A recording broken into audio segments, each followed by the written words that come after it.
Oh, okay. I see YouTube. How do you?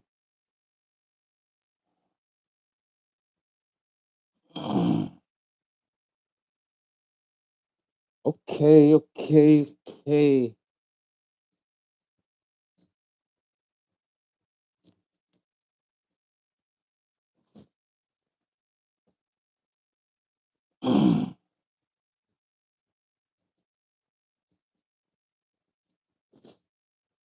I start.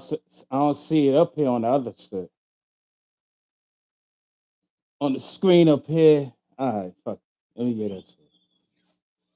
All right, people. What's up? What's going on? What's happening?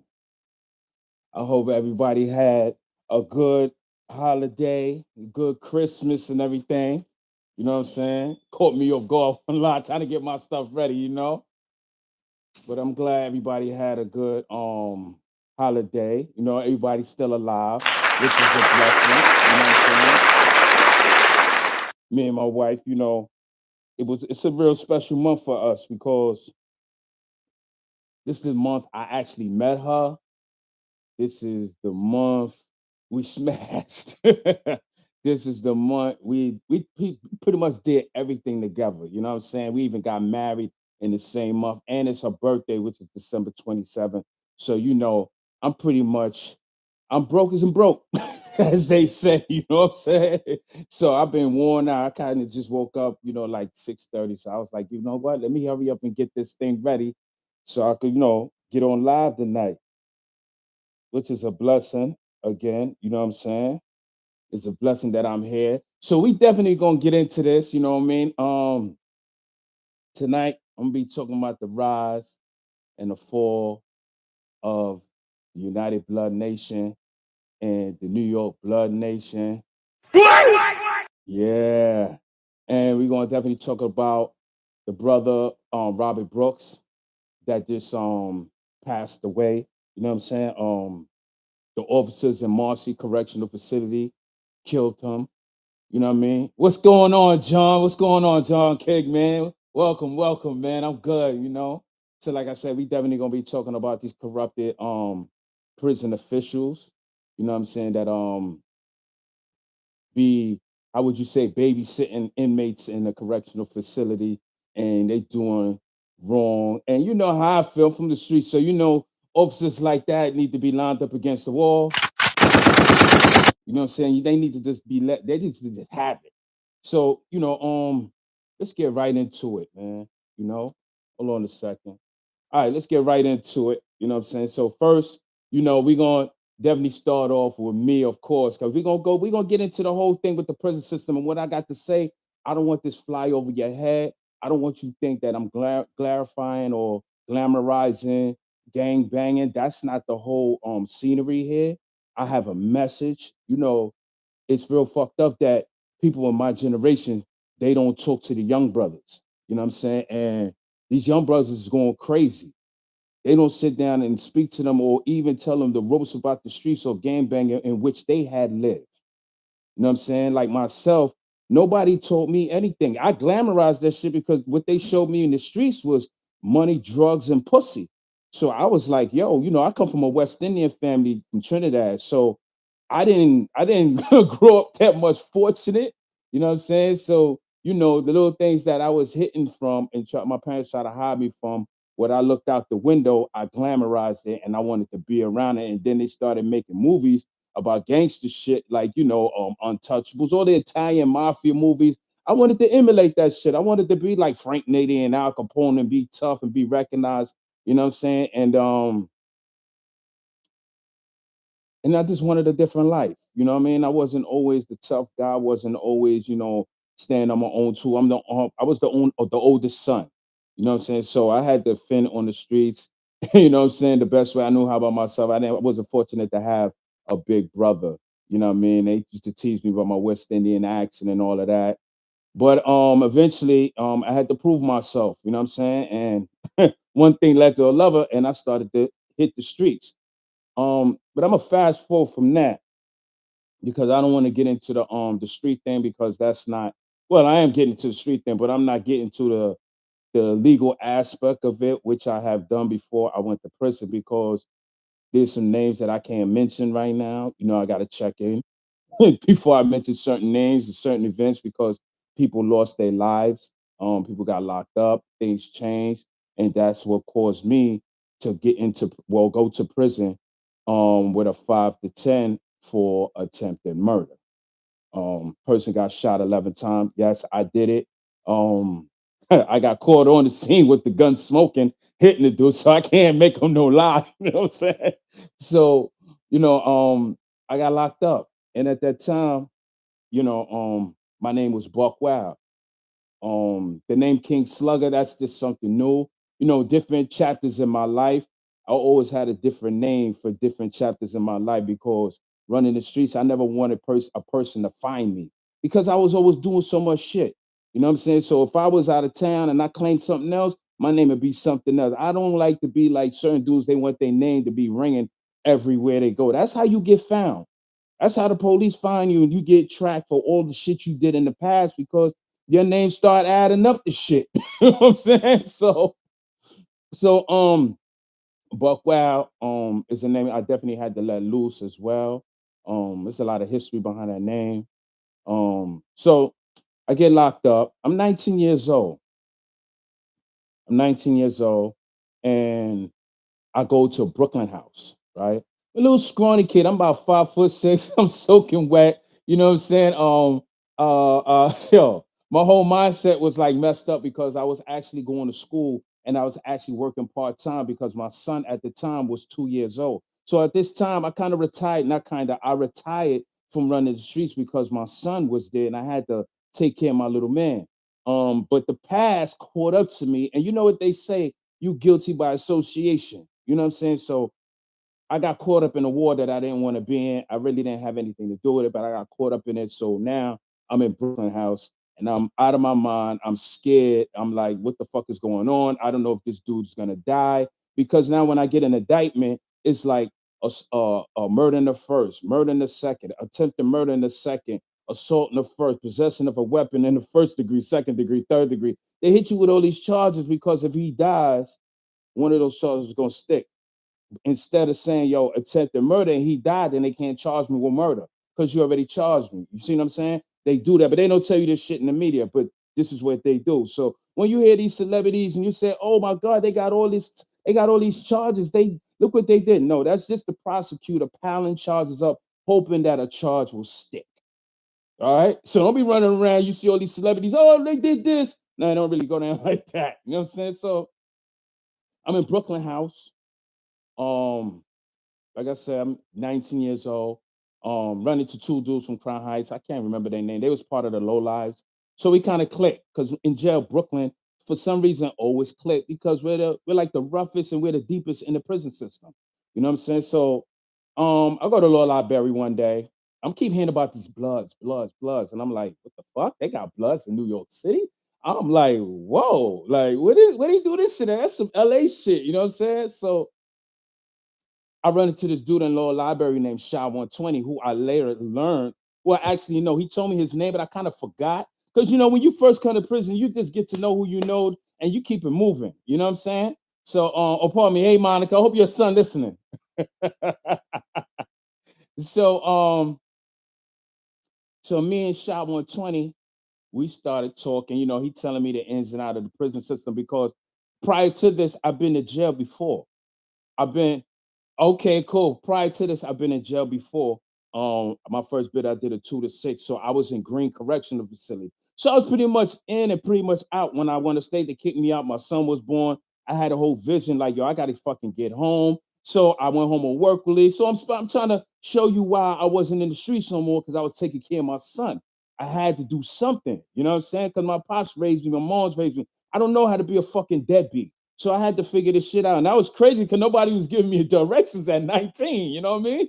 So so again, I'm in Brooklyn House. So he's telling me the ins and out of Rikers Island. He's telling me, you know what I'm saying, they got the bloods and all that. He don't tell me he blood though. He don't tell me like he's one of the superiors now. They kicked him off of Rikers Island and put him in Brooklyn House, which is CMC was like close monitoring. You know what I'm saying? Because he's off the chain. And I kind of wondered because police was giving this motherfucker the utmost respect, like he was the dep. I was like, God damn. You know what I'm saying? What's up? What's going on here for the knowledge? What's going on? So I'm like, oh shit. I'm like, damn, this dude got it. He got his weight up, you know? So about 6 days later, I get indicted. Which I already knew that was gonna happen. Like I said, I got caught with the gun smoking. You know what I'm saying? So they send me to Rikers Island. So the first jail they tell me I'm going to is the Beacon. I'm like, the Beacon? What the fuck is the Beacon? I mean, I heard of C-74, which I've been in, which is for adolescents. I heard of HDM, C-95, C-73, but I'm like, what the fuck is a Beacon? Come to find out, this is a new prison. This is 1994. This is a new prison in the on Rikers Island, where it's a high class facility jail. I'm 19. I don't know why the fuck am I going to a high class facility jail, but I guess it has to do with my case because it dealt with some street shit. So you know when you get locked up, sometimes they pile certain charges and hearsay onto your case and make you other than what you is. So here I am, 19, going to a high profile case. I mean, whole profile jail with with a bunch of motherfucking adults that's over 30. So I'm like, what the hell? So I get there. So I go to this annex. It was I believe it was 11A. You know, they had washing machines in there. I was bugging like raggeds. I only got washing machines and dryers. What the fuck? So I'm in there. Makes a long story short, eventually I get moved out. Around this time, I get to meet certain people from around my way, certain dudes that's originally from the low lives, such as Ralph Lowe, Claiborne Lowe. Shout out to you, brothers, man. Shout out to y'all. Oh, I hit the wrong one. Sorry. Shout out to y'all. I gotta give them their flowers. Because yo, look, when I pulled up, these brothers, I heard I was in the building, they came to my aid because they watched me grow up. You know what I'm saying? They watched me grow when they was just the Ralphie kids and before they became low lives. So eventually they came to my aid. They gave me cigarettes. They gave me, the things that I need. And of course, they gave me a razor. You know what I'm saying? And it was somebody else in the house that they knew was like, yo, watch over my little man Buck. So although I wasn't scared when they gave me the razor, I was like, whew, thank God. Now I'm ready to blow somebody's head off if they act up because I ain't had nothing. You know what I'm saying? So um, I started hanging around some dudes. They called themselves Smoke. You know, kind of affiliated with them a little bit, not too much. I was just thank you, boss lady. I was just there, look, around. When you're around, sometimes you, like I said, guilty by association.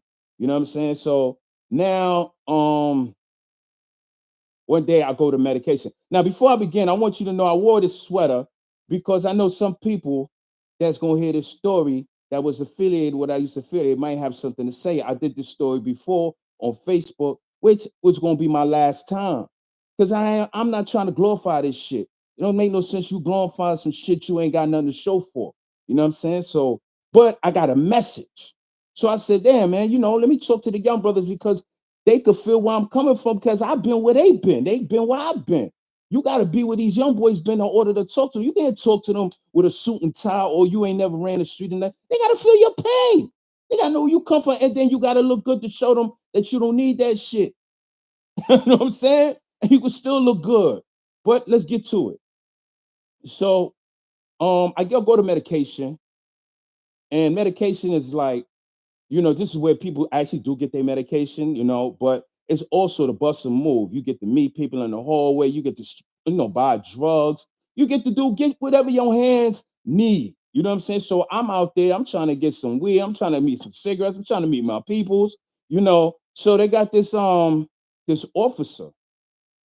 Everybody know him. He does the medication run, and one of the things in prison, when you're an adult, then they see a young brother like myself, 19 years old, they think, man, you're a little knucklehead. They do what they want. They feel like they could disrespect us by talking to us however they feel because we young. But they don't do that shit to the main adults. You know what I'm saying? They know they get their head knocked off. You know what I'm saying? So he's like, yo, look at him, man, little motherfucker. Go back to your block. And I'm like, all right, cool. But I'm waiting. I'm trying to do what I do. So, make a long story short, he hooks off on me. Now, for some reason, throughout my time in prison, I got into it with some inmates, but most of my beef is with CEOs. Always been with the police, right? Because I'm a rebellious motherfucker. That's how I am. So he pops off on me. So, of course, Me 19, I'm wild. You ain't gonna just hit me off reflex. I hit back. Now, once I swing back, it's over. Because now you got a assault on staff. You're gonna have 1,000 officers coming to his rescue. They fucking you up. Even if you ain't doing nothing, you buckle up. Once he pops off, he fucking you up because he wanna get comp, he wanna get days off. See, you a tool. You're a tool in prison. So this is what they do because when you get locked up, you are now convicted. You are a slave. That's how they feel. You're a slave until you're free or you get bailed out. You're a slave. So slavery was never about. It's in the Constitution. You ain't got to believe me. You can punch that shit up yourself. So, of course, I do my numbers. I ain't no punk, but they whip my ass. They whip my ass. You know what I'm saying? They stomped me out. They held my arms. They kicked me all in the face, punched me all in the stomach, then threw me in the fucking pens and tell me to wait for the nurse. I had to wait for the nurse for like 2 hours. I'm sitting there bloody, swollen up. Then my shirt is ripping half naked. Then the nurse got the nerve to come and her little stupid ass. She gonna say, what seems to be the problem? If everything all right, bitch. Excuse my language, but I'm trying to give you the dynamics of prison because if you want to run the street and you want to gangbang and you want to sue woo and eyak and all that other shit, but this is what you're gonna have to go through. I mean, since you ain't pussy, right? But this is what you got to go through. This is the lane you're gonna go through. You soft, and you go in there, you sign in PC, you still get hurt there, but you got a bad name for yourself. So it's either do or die once you up in there. This is the life you want. So I'm gonna walk y'all through it. You know what I'm saying? So eventually they put me back and they put me back, they sent me back to my block, they give me an infraction. They said I assaulted the staff. I just jumped off the line and screamed and then punched somebody in the head and all. I mean, punched the C on the head, and it just went left from there. That shit ain't happened, but this is how they get comp. This is how they get time off. Because once you assault staff or staff get into any situation with you, they are required to go to the nurse to make sure they're right. So they coming up with all type of my neck hurting and all that bullshit, so they can stay at home and get paid while you stay in jail and wash socks in the sink. This is the life you want. Hit that subscribe button. Hit that subscribe button. You know what I'm saying? Hit that subscribe button, please. You know what I mean? So, could they give me 6 months? They give me 6 months Bing time. So from there, I goes to HDM. They pack me up. It's like me and like two other dudes and like two Spanish dudes. Yeah, two Spanish, one older, one younger. So, we pack all our stuff. We get on the bus. They take us to HDM. What's that? Housing detention for men. This is where they make all the movies at and shit in New York City when it comes to prison system, like Kings, New York. No, actually, excuse me, Kings, New York was in Sing Sing, but they do movies in HDM as they, promote prison life in New York City. So I get to HDM. They send me to 1A. I go to 1A, right? This is 1994. This is in May. No, excuse me. This is like July, June or July in 1994. Because I get to Rikers Island in May. See, May, June, July.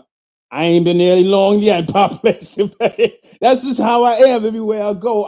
It's just always come to me. So I'm in there. Once I get there, they take all our clothes, they take our bags, they put everything in bags, they do their little tag, whatever. They give us a plain jumpsuit. Now there's a Spanish dude there. He got the Latin King beads on, which is red and black, and I believe it's a cross, or they have whatever symbol that represents it, but it's mostly yellow and black beads, right? Now, Latin Kings and Bloods at this time is at war. You know what I mean? They're at war. Bloody war. This shit was crazy. I'm talking about crazy, right? Bloods can't live in population, but everywhere I hear, as soon as they get a chance, they cut a motherfucker up. No matter, I don't care who you in front of, what sergeant, what guard, they cutting you. This is how it was going, right? So you Spanish and you came to that Bing, you couldn't come outside. I don't give a fuck if you was a neutral Christian Spanish. It was a racial war. You couldn't come outside. And if you went to 3 block and 5 block and you was black, my complexion, you couldn't come outside. They had netas, they had Latin Kings, they had Tenerios, they had all Spanish dudes that were just rolling with each other that didn't want no blacks to live because it's a racial war. So as they stripping us and they, giving us our jumpsuit, they tell the Spanish dude, and like, yo, look, you want to take your beads off and put it up? He's like, nah. It's a look, man. This is some black officers. They look. You know what's going on? He like, yeah, I know what's going on. But you could tell in his face, he don't want to see like he's soft. I dig it, but I'm like, yo, look, you take that shit off. You know what I'm saying? So eventually, he took it off. He listened. So we get to the cells and shit. I'm in the flats. I go in the flats. I don't know where else they went and everything. But they go separately. So I'm on A side, I believe. I'm on the flats. So my first neighbor is Killer Cav. For y'all that know about Killer Cav, I know y'all saw him on the YouTube. He had his YouTube channel and shit. And Killer Cav was my first neighbor when I got to 1A. I didn't even know Killer Cav was blood because he didn't profess to be himself that he was blood. Sometimes some killers just don't need to let people know who they are. You know what I'm saying? But he started talking to me and he started dropping jewels on me and shit. So he showed me this book. I think it was called Brownsville. He was on the front cover where he was doing inspirational work in the hood, but he got caught up. You know what I'm saying? Like a lot of other people like myself. So he ended up in prison. And, unknown to me, he was blood, but I didn't know. So, like within 2 weeks, he leaves, he goes, I think it goes to population.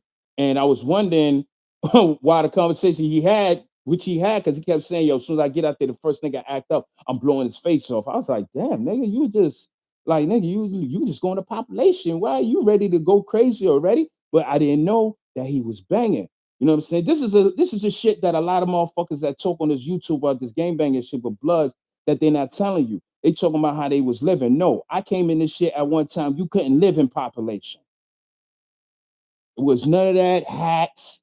It was none of that shit. It was none of that sex, money, and murder as far as blood. It was just bloods. It was just not at this time I didn't really know because I didn't know the ins and out. But I'm trying to give you ins and out of what I'm saying. Um so eventually I go to law library. I run into a brother of mine named 10 and Boy Brooklyn. He from 10 and Boy in Brownsville. He was blood, and this motherfucker was just off the hook. I had to talk to him like, yo, bro, why are you wilding like that? Like he was just cutting everybody, all Spanish people in front of whatever officer. He went on a visit, cut a motherfucking mother on a visit. I was like, yo, what the fuck is you doing? But this was their mindset. They are at war. You see what I'm saying? There's no population. It's none of that, yo. When I go to population, I'm gonna just chill. No. As soon as you walk out there, you just blow somebody head off. That was the mindset of that time. So these motherfuckers was catching new charges like nothing because they were sacrificing for something. You understand? So this was the beginning of the mindset of Damus at that time. And I was loving that shit. You know, because I was kind of wild myself. So I didn't jump right into it right then and there. Um, they moved me upstairs. I go upstairs, and now I'm upstairs with Shy 120. So at that time, it was Killer Cav, Shy 120, um, brother named Doughboy from Harlem, Frog from Harlem. You know what I'm saying? These are all bloods. You know what I'm saying? Pop from Harlem and Wayno from the Bronx. Wayno he was on Black Ink. I never knew he was Teddy brother. He was on Black Ink. For those of you that's down that's probably watching this, he was the first adolescent OG. And he got booted because he ratted. Kind of find out he ratted on somebody. Dude did a hit for somebody, paid the dude. I mean, paid him, and it wasn't the right payment. And when they got caught, he ended up, squealing and put it like this, that nigga ratted. That's it. That nigga, he ratted. You know what I'm saying? And he hit in between the line because that's what happens in some organizations. Some motherfuckers they get busy, but they don't know they rats until the pressure bust pipes and they become rats. So motherfucker be like, yeah, I'm down. I'm ready to ride out. They do all this shit, all this killing shit. But as soon as the pressure comes with the police and they give up that time, disloyalty comes in, nigga, rat on you just to get an easy walk, man. So sometimes you gotta be careful who you call your friends. Because they say all friends, not all, excuse me, not all, but they say friends betray you. But your enemies are always loyal. Because why? Because your enemies know that if they betray you, shit gonna hit the fan. But your friends, they always think they could do it and get away with it because you cool. You see what I'm saying? So um that was only it. So there was no Shaquille in that bang. There was no Corey King in that bang. There was no Pistol Pete in that bang. There was no Wildcat. In fact, Tankhead and SI was there, but they was the adolescents. They came from C-74 because the motherfuckers kicked them out of that adolescent of C-74. These motherfuckers was off the chain. And he sent them to the adults. These dudes was only like 16, 17 years old. They made a whole bing for them. They said, look, we don't even want you in C-74. Because anyway, they got out, they tore shit up. So this was Bloods. This is all Bloods. You understand? So it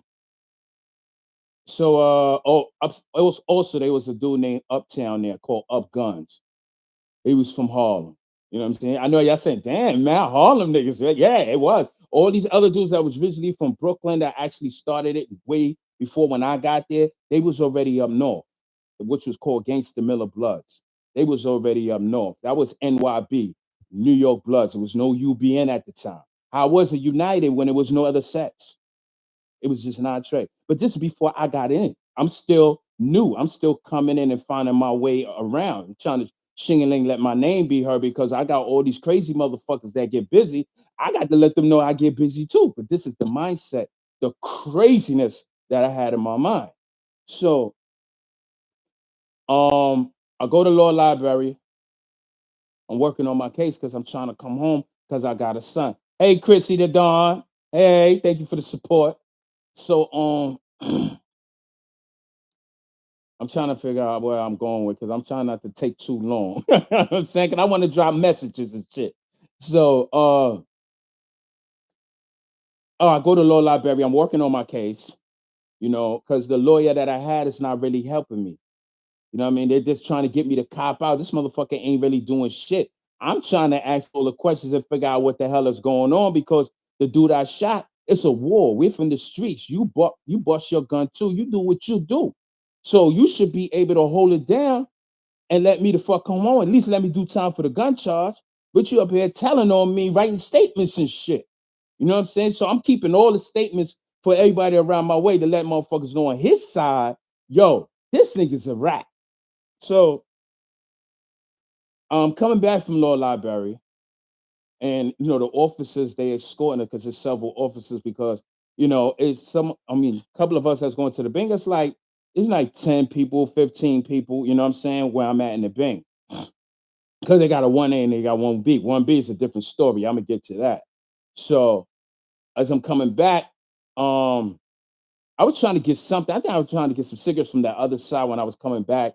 And it was a Spanish officer, which they didn't like working at Ben because they knew it was a racial war. And to be honest, they didn't like the brothers putting spankers on the Spanish dudes. Don't get me wrong. Spanish dudes was giving it up, but them black dudes in that bang, they was tearing their ass up because if you got over 90 days in the bang, you had to come near. If you got under, you had to go to the Spanish side. So if you were Spanish and you had over 90, you like, nah, I don't want to go to one. And they didn't give a fuck. Them black dudes like, yeah, motherfucker, go ahead, because there was a lot of Latin kings and that was oppressing a lot of black dudes because they had their gang. You know what I'm saying? And it was a lot of older Spanish dudes that was coming from their country putting this shit in their head. Because you got to remember, we all grew up around each other. So it's hard for us to be racist or prejudiced. We grew up around each other. Everybody in the hood got some Spanish people that lived there. You know what I'm saying? My first best friend was a Spanish dude. He was from Panama. He was from Panama. But you'll think he was Puerto Rican. Meanwhile, all his family is dark like me. You know what I'm saying?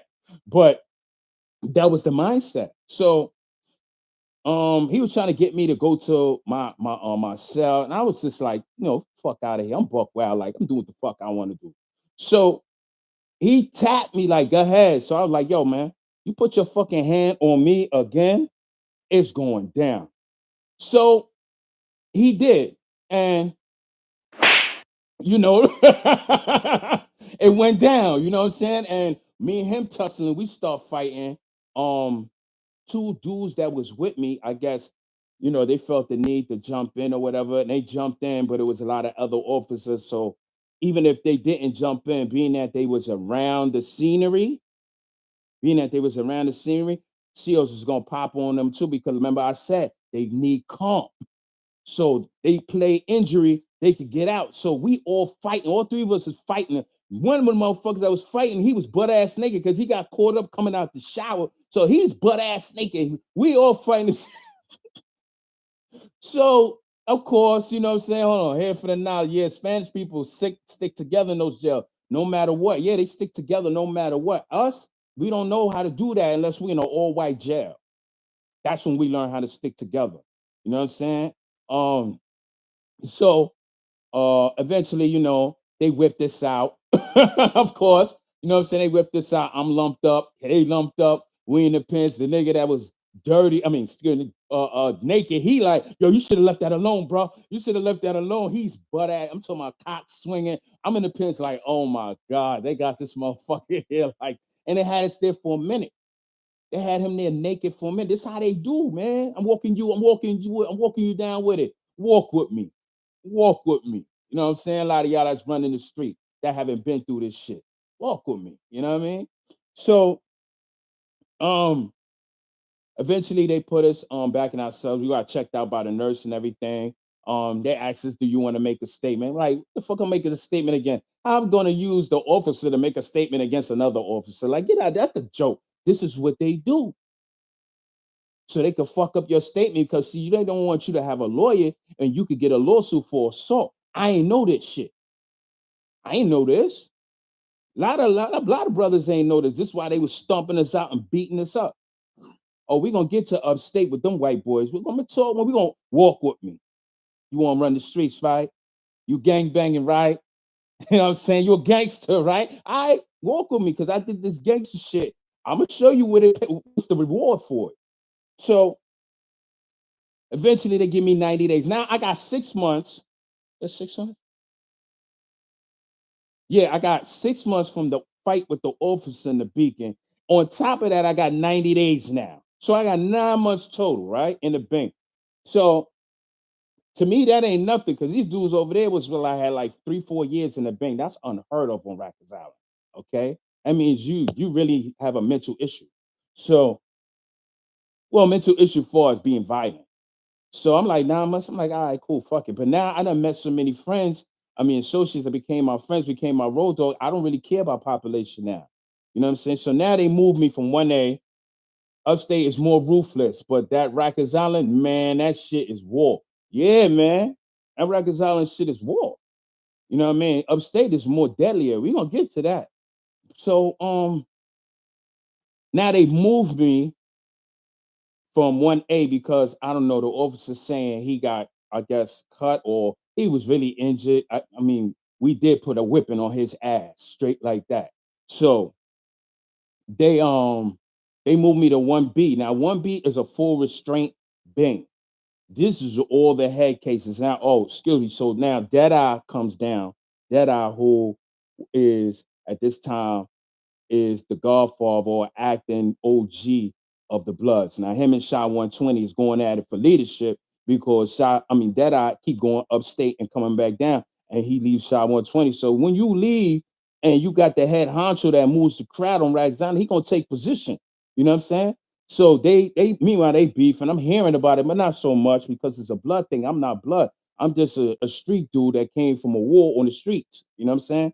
So I'm down there, so they got me in these mitts now, right? They got me in these mitts, and the mitts, excuse me, not the mitts, excuse me. They got me in a full waist restraints with handcuffs, and they got leg irons. They ain't had these mittens yet. That shit ain't exist yet. So, I'm down there with 10 Boy Brooklyn. He don't last long. He end up cutting some Latin King one of the leaders of the Latin King at that time named Capone in front of Captain Bailey. Now, a lot of y'all who've been locked up probably know about Det Bailey. Well, at the time, he was a captain and he was working with the homies, which was the Damus at the time, to make sure Spanish dudes came there, make sure they had weapons, drugs. Hold up, allegedly. That's what they say out there now. So you'll get sued. Allegedly. So people the homies was real cool with him now because he's working in between. Unknown to us, he's boosting up his fucking career because he's the inside man for information for his former slave masters. But we don't know this. You know what I'm saying? He's getting all the information of what we doing. So, um, eventually, it was a small war went on with the Black Lions. Now, Scully and Shower, excuse me, Shower was there. Shower was in 3 Block. Scully, who was a Jamaican dude, head of the Black Lions and started the Black Lions at that time, gave me the paperwork and HDM. He was more like, I won't say he was trying to snatch me up, but he was trying to see if I was interested because that organization is a West Indian organization. I'm Trinidadian.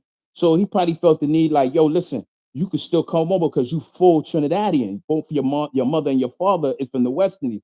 I was born here, but my whole culture is Trinidad. You know what I'm saying? So I was just like, because I never been the type to always boost that I'm West Indian. The only time you probably hear me say that is during Labor Day.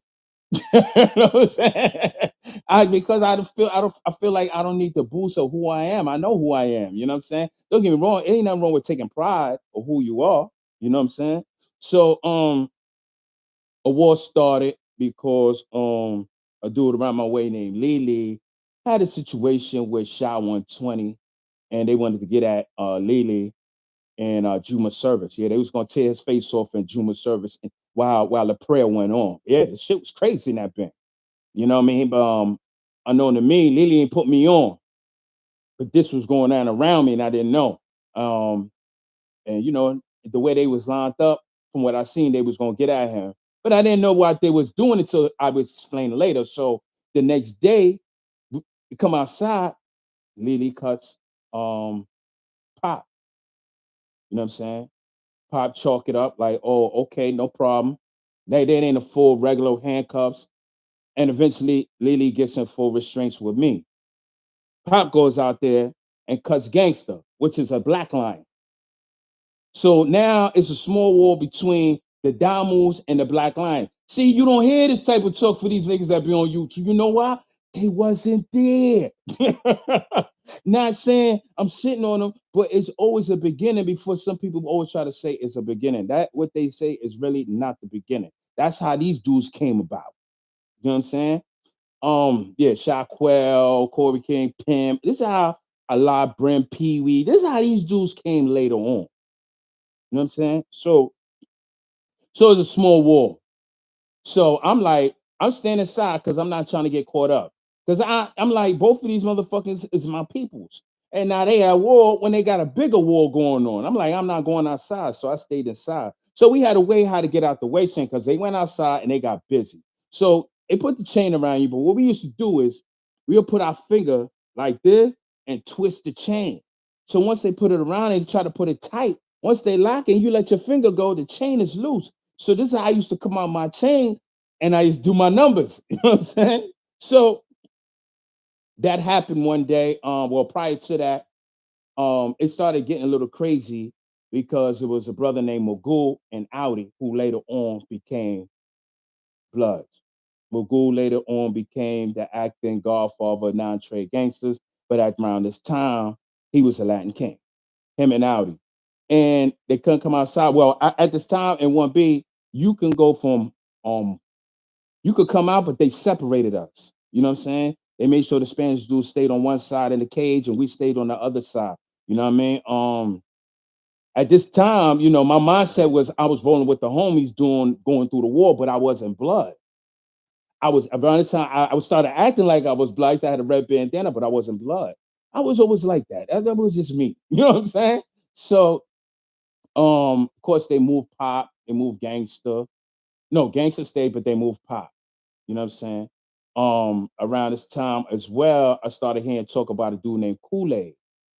And this is how the war started with the Latin Kings and that well, prior to that, it started in C73 with Big Iz and NYB, New York Bloods, before it became UBN. You know what I'm saying? That was the first incident because they had stabbed up a 5%er who was part of the Nation Guards and Earths. And a lot of people that was blood at that time was from the Nation of Gods on Earth. You know what I'm saying? Around the early 90s, a lot of brothers in the hood, they was part of the 5% movement. So as they got older and they still held on to their righteous name, or they still was a part of that movement, and they started bloods, they eventually switched over, although they still had knowledge of self, but they were still savages. They were still uncivilized because they were still in the streets. They were still assaulting their own people. You know what I'm saying? So, like I said, around this time, it was just crazy. So they decided to move me because we got at Magoo. You know what I'm saying? Magoo came outside and they had a dep named Dep Skinner.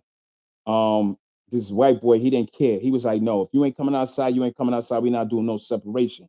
And Magoo came outside and Audi, and we moved on him. You know what I'm saying? We snatched his chain, cut him behind his neck, And then, yeah, this is Magoo. This is a story you ain't never heard, but I'm pretty sure Magoo, Audi would tell you about it because Audi's still out. Magoo got life. He in the feds now. You know what I'm saying? But Audi's out. He know about this shit. You know what I mean? So um, from that incident, of course, I got 3 more months. I went to court that following week. Me and Rati, Black Lions, and we came out our waist chain going to court, and we cut 2 people, which gave us another 180 days. So we got more. So I got a whole bunch of big time now. You know what I'm saying? So now I just gave them grounds to move me because I'm starting to wild out now. I'm starting to do too much in 1B. A lot of us. So they started moving certain people who had got it on this. So now they moved me to North Facility, which I call it Old Boy now. But they moved me to North Facility. I'm over there. I'm claiming blood now. While I'm going to court prior to all this, I'm repping the rag and I'm saying I'm blood, but I'm not blood. I know I'm dead ass not blood, right? This is now. This is like early '95. This is like early '95. So I go over there.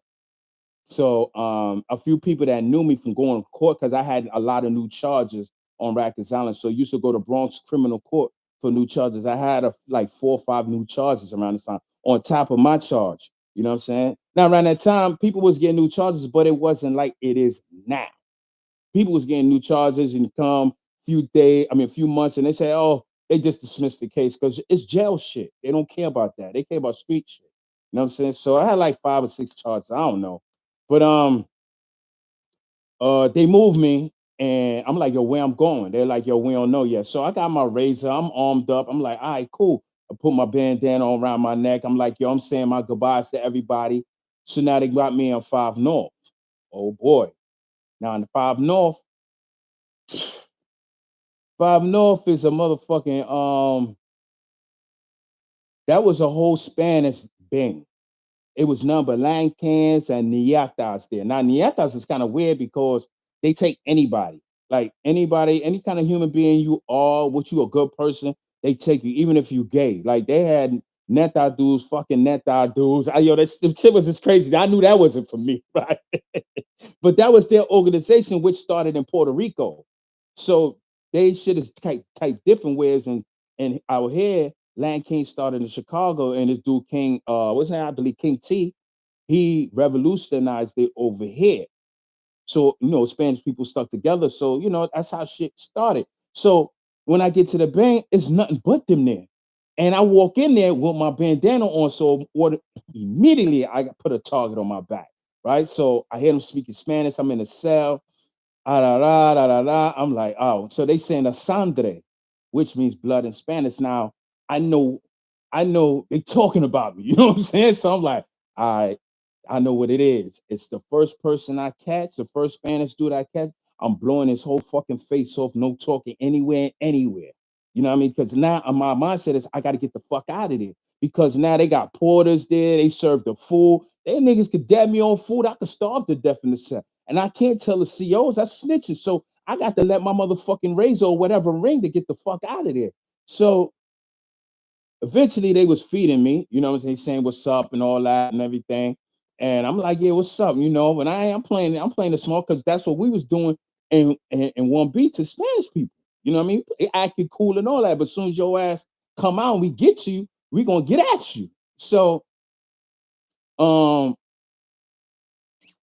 I go outside, I run into this dude named Monor. We all chained up. This dude is like 5'2", but he get fucking busy. He's a neta. You know what I mean? And he was scheming to cut me because I was on the ground trying to tie my sneakers. And you know what I'm saying? And because I was in a waist chain and he was like inching, like getting close. And I was just like, you know how some tell you, like, watch yourself. This motherfucker's coming. You see it. And your instinct is telling you he's after you.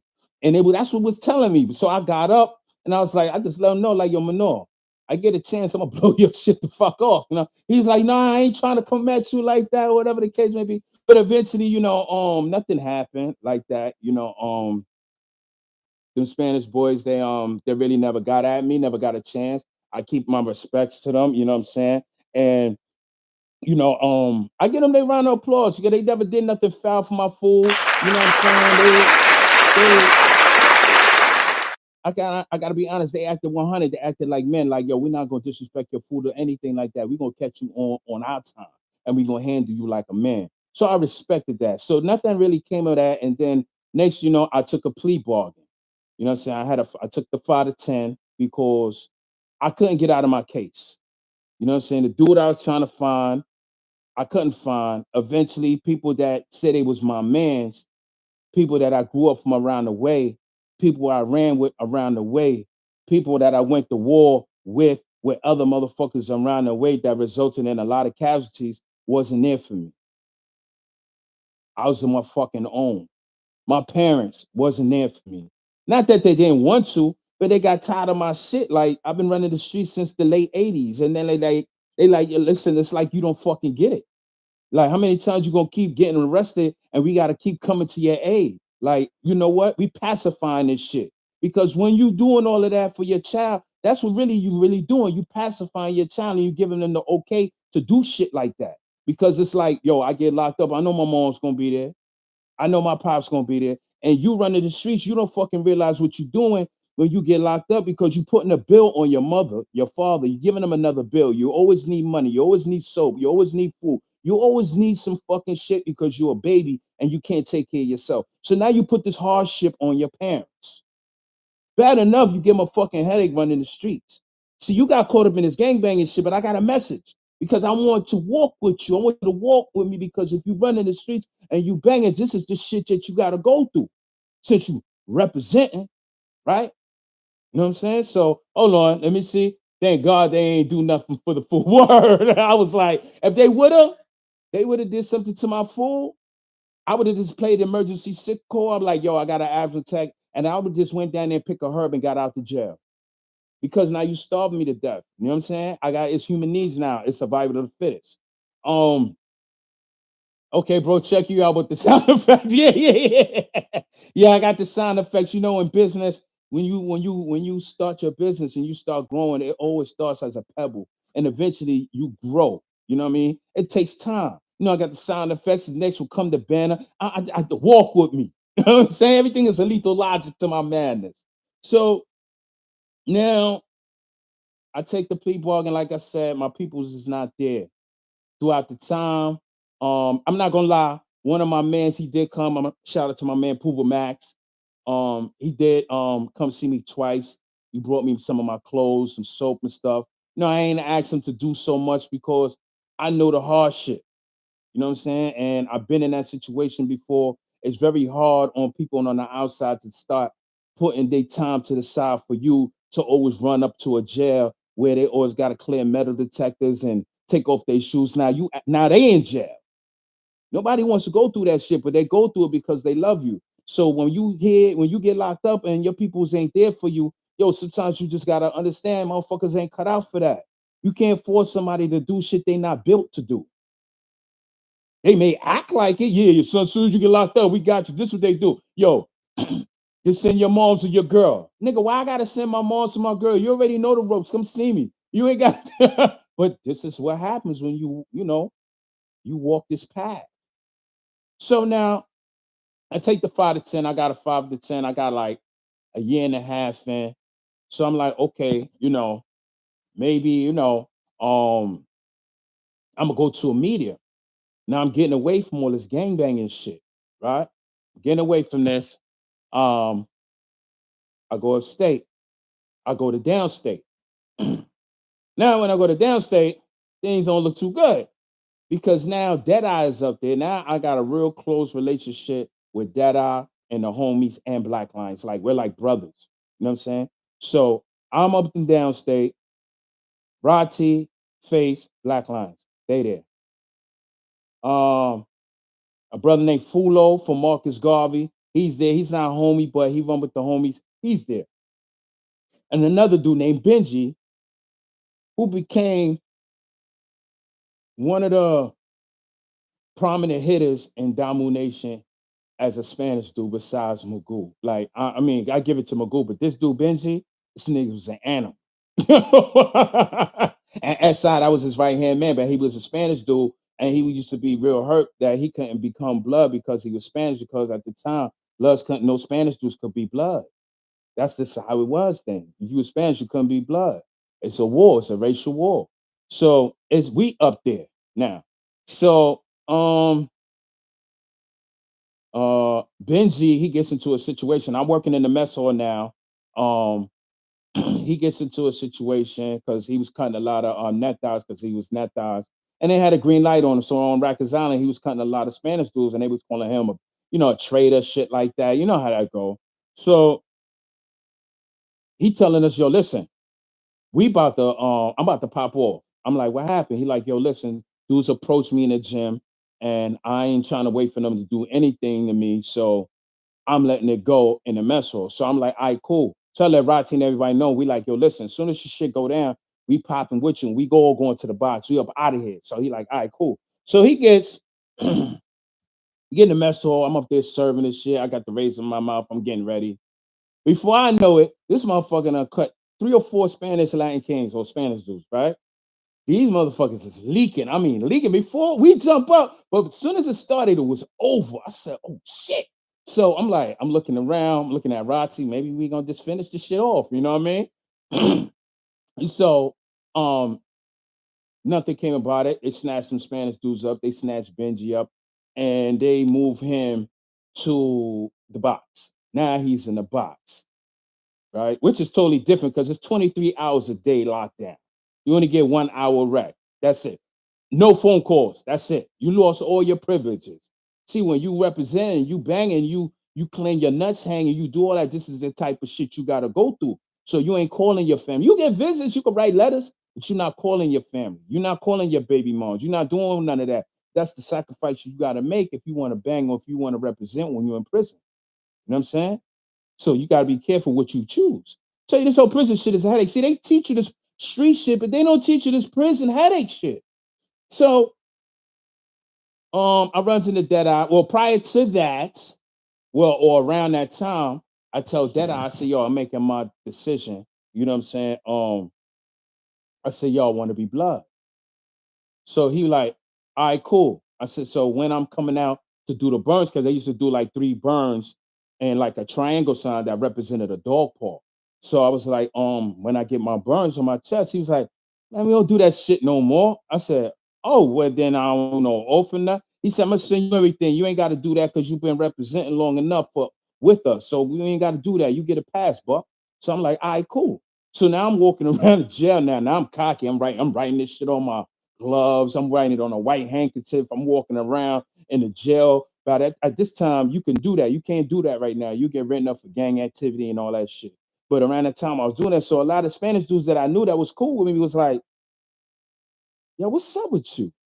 Like, oh, you playing yourself. Because, they felt that I probably was racist or fucking with them. But this is my dudes. I ain't got nothing against you. I'm not racist. I grew up around Spanish dudes. You know what I'm saying? So lo and behold, I guess I was doing too much in my dorm or whatever the case may be. I'm saying I was taking it over, but I have a way of doing certain things that I want to do. And while I was in the mess hall, the officers came, they called my name. I said, what's up? They surrounded me. I'm like, what the fuck is going on? And they told me to put my hands against the wall. They put handcuffs on me. Lo and behold, make a long story short, they said they found a razor on my bed. In plain sight. Yeah, they set me up. The Spanish boys got me up out of there. They got me up out of there, man. They ain't want me in there. So They put me in the bank, so I mean the box. So as I get into the box, and as soon as I'm walking, yeah, as soon as I'm walking, Benji windows in front because in the morning time I had to bring the breakfast. So what I used to do for him is that I used to put extras, like because he'll tell his porter who gives out the food, like, yo, I got a special tray. So I used to put extra sugar in his oatmeal because they don't supposed to get sugar. So I put extra sugar and I put extra bread. I hook his tray up. You know what I'm saying? This is the type of connections you have when you locked up. You know what I mean? So I used to feed him good. So he used to always try to talk to me, and you can't talk to them. So he used to be like, yo, Buck, what's up? I used to be like, all right, what's up? Nothing. He's like, oh, you gangster nigga, you don't want to talk? This nigga trying to get me in there with him. I'm like, yo, come on, man. The officer like, yo, listen, don't be talking to him so you unless you want to be here. So here I come, handcuffed now. I'm coming to the box. He got the front window. He looking at me. He like, oh shit, my nigga Buck.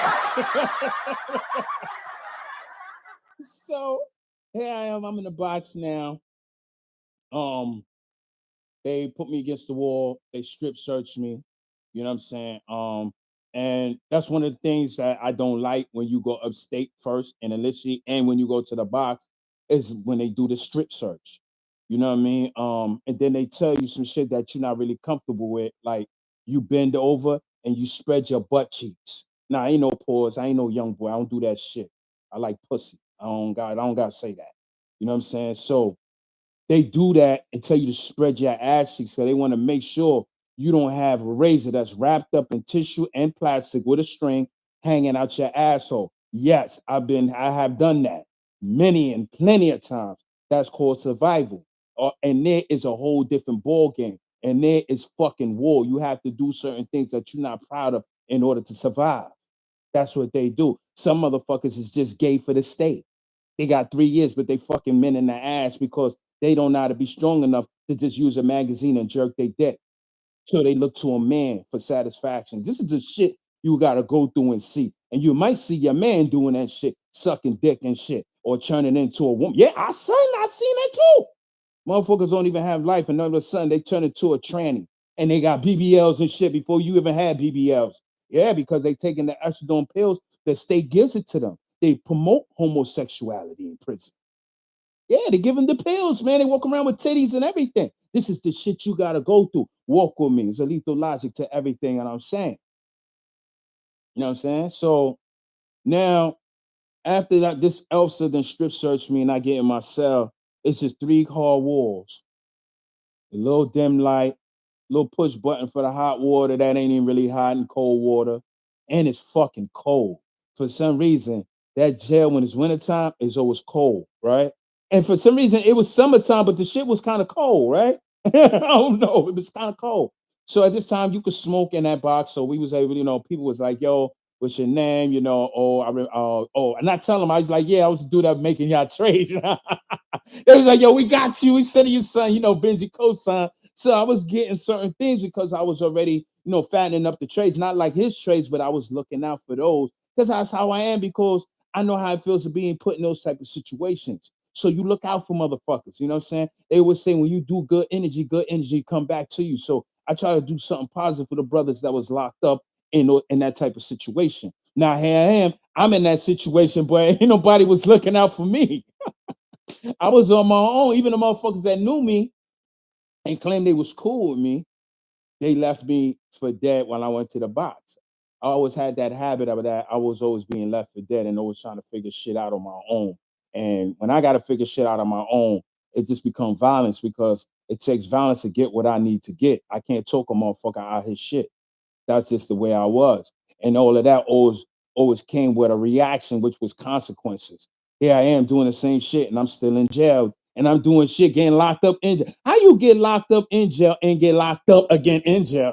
You know what I'm saying? But this is my mindset. If you want to represent and bang, you know what I'm saying? You can't have no fucking good time. Fuck good time. You want to represent, you want your name up. You don't want to get in there and your team tell you to do something, you don't do it. Now you got to hit on you. Now you can't live nowhere else, no jail you go to. So you got to do what you got to do. You have to sacrifice. And then now you got to come up with a bullshit story to your family why you in the box and it's based on a lie. Because you can't tell them you sacrifice your freedom for some motherfuckers that your mother, your father don't know, and you got children out there that this is a life you got to walk through. And parents, when you have children that's in locked up and they're affiliated, this is the type of shit they're gonna go through. And if they lead a gang, the gang come after them, probably everywhere they go. Especially if they're not suckers and they fighting back. You know what I'm saying? Now you definitely got a green light on you everywhere you go. So it's damned if you do, damned if you don't. Even if you ain't joining no gang, because everybody's clicked up in prison. You know what I'm saying? So now I eventually leave downstate and I go to this shit called Shawangunk. Now Shawangunk, I never heard of. I heard of Clinton, I heard of Attica. You know what I'm saying? I'm thinking, like I said, I'm going to meet him, but now I know I'm in a box. Normally, when you leave there, you go to a max. So um I don't even know if I was max material every time, but I'm thinking, hey, I'm medium. I don't know. I didn't ask questions like that because I'm ignorant to the paperwork of going to state. They don't volunteer this information because you're a slave.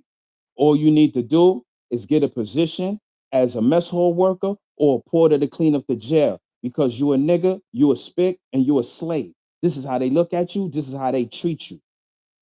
You know what I'm saying? You want to call your people, cool. You could do that too, because our system is getting money that your parents has to put money on the phone. It's all about big business and prison. I don't fuck about you. Ain't about no justice. It's about business. So here I am now that I left and I'm in Shawanga. I'm like, what the fuck is this? They're like, welcome to Shawanga. I'm like, what the fuck is Shawanga? So as I get up there, first of all, they go underground. The jail is underground. Underground. So what the fuck? I said, now I know I'm off the hook and shit, and I'll be doing my thing, but goddamn, I ain't like that. Like, you know what I'm saying? Like in my head, I'm like, I know I'm representing, but I ain't off the chain like that. But they got me going underground. So we get there, there's a long car. They take the chains over because they put us in waist chains with a box that a black man made. Yeah, a black man made this box, the chains and everything. And here they are putting this shit on us, right? So um So I get to Shawangunk, excuse me. I get to Shawangunk, and now they take the chains off. So now they call the names out so we could all go to different blocks. So they got me going to B block. So now as I get into B block, I go through the mess hall. Now it's gates everywhere you go. Like everywhere, every section you go to, they gotta open a gate with a key. This shit locked down, locked down. They got cameras everywhere. So as I get through the mess hall, they got food on the wall. I'm like, what the fuck is going on? I'm like, oh, I think I ain't gonna be here long. This shit look off the chain, right? Oh, so as I get into the block, the officer is telling me you're in the maxi max. I said, what the fuck is a maxi max? I know a max jail. What's a maxi max? But they're saying you're in a maxi max, meaning you're up here with all the top killers and all the top dudes that do jail shit that get busy. So I'm in there with the son of Sam. I'm in there with the dude from the Supreme Team that killed the police. I'm in there with serial killers. I'm in there with some crazy motherfuckers, right? So now I'm looking at the wall, like I said, and I'm like, yo, this shit out here is crazy. I mean, this shit in here is crazy. Yo, I gotta be on my P's and Q's. So I never been in the maximum security. So this is my first time. I'm thinking about what I see on TV. So I'm like, oh shit, it's just about to get real. So I get in the cell. Dude named Herb. I forgot the other brother name. They was like on each side of me. They like, yo, young brother. They pulled the mirror out just like in prison, and they put it around so they could see you. They like, where you come from? Like, yo, downstate. I'm like downstate and everything. So they're like, oh, okay, you ain't got your stuff and everything. You know what's going on? I'm like, nah, because everybody's in a cell. It's like a square block don't housing unit, and in the middle they got a courtyard, and around everything is just cells, and up top is just cameras. Like as soon as you step out the cell, you on a camera. You on camera. It's a maxi max. I'm like, what the fuck? So I'm like, now what's going on? So they like, yo, the whole jail and the whole prison system is locked down. I'm like, locked down. Wow, this is 1995. I'm like, wow, I think it's the end of 95. I'm like, wow, like what's up? They're like, well, they got this shit going on with double bunks. They putting two men in the cell now for each jail, like each block, whatever cells they have in the middle or the beginning, what pretty much there, the first two cells was double bunk, right? And I was like, what? Two men in the cell? That's unheard of. That's some shit you see in the South or LA. They don't do that in New York. So of course, people's accustomed to living with by themselves. They like, yo, listen, what we not trying to hear. So the whole jail is locked down. Ain't no visits, ain't no yard, ain't no packages, ain't no commissary. You getting fed by the CEOs who don't like it because now you putting extra fucking problems on their shoulders. So now you know they probably doing foul shit with the food, but we don't know and we ain't got no choice because some of us don't have commissary, so we gotta eat. You know what I'm saying? So they giving me food and like, yo, here, take this. I'm like, yo, I'm leery because I'm like, these niggas gonna want something behind this. They gonna try to fuck me in the ass or something. I'm letting them know I'll cut their fucking throat. This is my mindset because I got my raise and all that. I'm like, no, actually, excuse me, I didn't have a raise around this time. I didn't have a raise around this time. So I'm like, I'll cut their fucking throat though. You know what I'm saying? I'm thinking all kind of shit, right? So we start talking, and then eventually I see that they ain't mean no harm, and I started to, tell them how I felt. And they was like, nah, young bruh, it ain't like that. You young niggas is crazy, you know what I mean? So they had the spokesperson for the block in the jail. Anybody that want to be a post spokesperson for the whole facility was ending up going to the box because it's a divide and conquer. They don't want no speaker that can lead a block, because if you're the voice and you're the backbone of your block, then you're the fucking problem. So they want to get them out. So they kept getting people out. So eventually people would break. So look at the funny shit. They was like, oh, they said only the people that got 95 number, because my number was 95A, whatever. It was 95A. So they was like, anybody with a 95 number can actually go in a double bunk. Those of you who already been in the system don't have to go in a double bunk. But what they're not telling these stupid motherfuckers is that when you leave the jail, you're gonna be getting on a double bunk. But this is the worst semantics they was playing. This is how they get, because more people in prison is more money they're gonna make. Meanwhile, we run the street. We don't see this shit. We don't know about this politics shit. We don't know about this money shit. But they do. They know what they doing. And we feeding it to them because we run in the street, keep catching cases and making them rich. Crime is money. They want crime. They do not want to stop crime. That's why they always say crime is on the rise. They want it on the rise. This immigrant shit, this shit ain't new. This shit is not a surprise. They intentionally did that for a reason. Prison. But look, let's get right to it. Y'all all right out there? Hit that subscribe button, hit that like, hit that notification bell, because we're gonna really get really more deep into this thing, man. So eventually they come to my cell and they pull out their handcuffs. Yeah, because when I left downstate and I'm in Shawanga, they don't put me in the box. When they took me out the box from downstate, they moved me to Shawanga facility. They didn't automatically put me in the box because they had so many motherfuckers that was on that strike shit already filling up the cells. So they put me in the population because I didn't have that much long. You know what I'm saying? I had like 90 days. So I didn't have that much long. I think I had like probably a month and a half left. You know what I'm saying? Okay, Monica. Okay. So they got me back in the box. I stay there. Meets this dude named Lex, who's a Latin king. I'm blood at the time. We start talking our political shit and our differences. You know what I'm saying? Because we pretty much was at war because at this time as well, they were saying Bloods couldn't live upstate. This is early '95. You know what I'm saying? They said Bloods can live upstate because all the Lion Kings and Netas was already situated up there while we going to war on Rikers Island. So here I come, rest of the homies that was already up there, Gangsta Miller, they were already situated themselves because a lot of them was already 5%ers and they've been doing bids for years. So they already know people upstate. So they was able to live. Now, people such as myself, I don't have that. I wasn't fortunate. So I had to come up and be prepared. But when I got to Shawanga, fortunately, that didn't happen because there was a lockdown. So I go to the box, like I said, me and Lex, we kicking it. So they come, they like 2 weeks early. Excuse me. I think like 2 weeks early, they come and get me and they move me back to population. And I actually know they said, listen, we getting you out early, but we letting you know you going in a double bump. Are you ready to go in a double bump? After what I left and saw, my mindset was like, nah, fuck out of here. This is why I said, fuck out of here. I ain't doing that. They was like, take them back.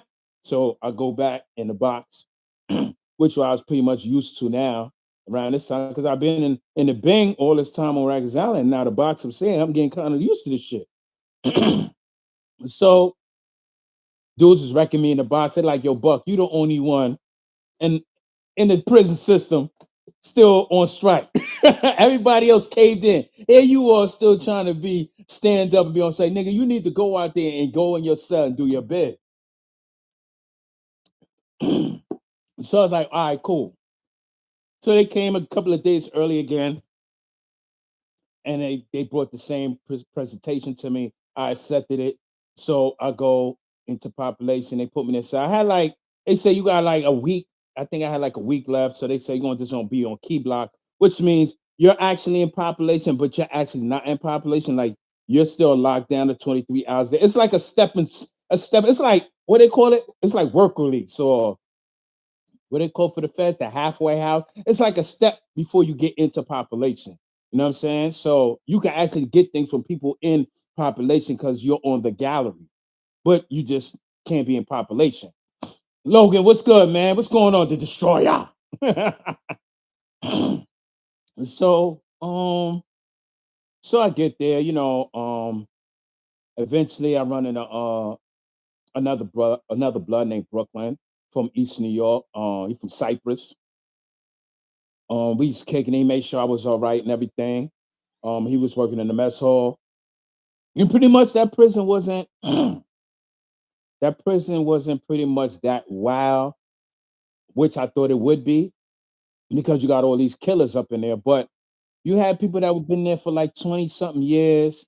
You're on camera, and it was so close to New York City. It was like 45 minutes away from New York City. So a lot of people wasn't trying to do anything to get kicked out of that facility because a lot of them already did biz. They already been 6 hours away from New York City. They're not messing that up. And it was close to the point where they could actually listen to Hot 97. They was actually looking at TV straight from the streets. This before you actually had the cable networks. Yeah, this is this is how far back I'm going back. You know what I'm saying? You want a cable, you got HBO and shit like that, but regular TV at the time was the shit. So a lot of these brothers wanted to stay close to New York City. They didn't want to go all the way upstate because you're not getting those type of channels. You watching those hick TVs. You're not listening to Hot 97. You ain't got no mixtapes or nothing like that. You listen to country music. You know what I'm saying? It's a different location. So um, I did my bid in Shawanga. A couple of bloods started coming. Everything was good. We wasn't hearing about no other sets. It was just at this time now, it was this non-tray, which I fell under after that I co-signed me to be blood. There was no other sets. There was no Gangster Killer Blood. There was no Sex Murder Runner. There was no Valentine. There was no other set but Gangster Miller and non-trade gangsters. And Gangster Miller was like a little bit faded. A lot of people don't recognize it because if you're not from my time and you from Shockwell time and Corey King time, you're not gonna know what I'm telling you from those early stages because they wasn't a part of it. They wasn't there. Not taking nothing from them. They came along afterward and they pioneered this shit. Excuse me, that shit. I'm saying this shit like it's mine. They pioneered it. You know what I'm saying? And I tip my hat after them. You know what I'm saying? I give them a round of applause, man.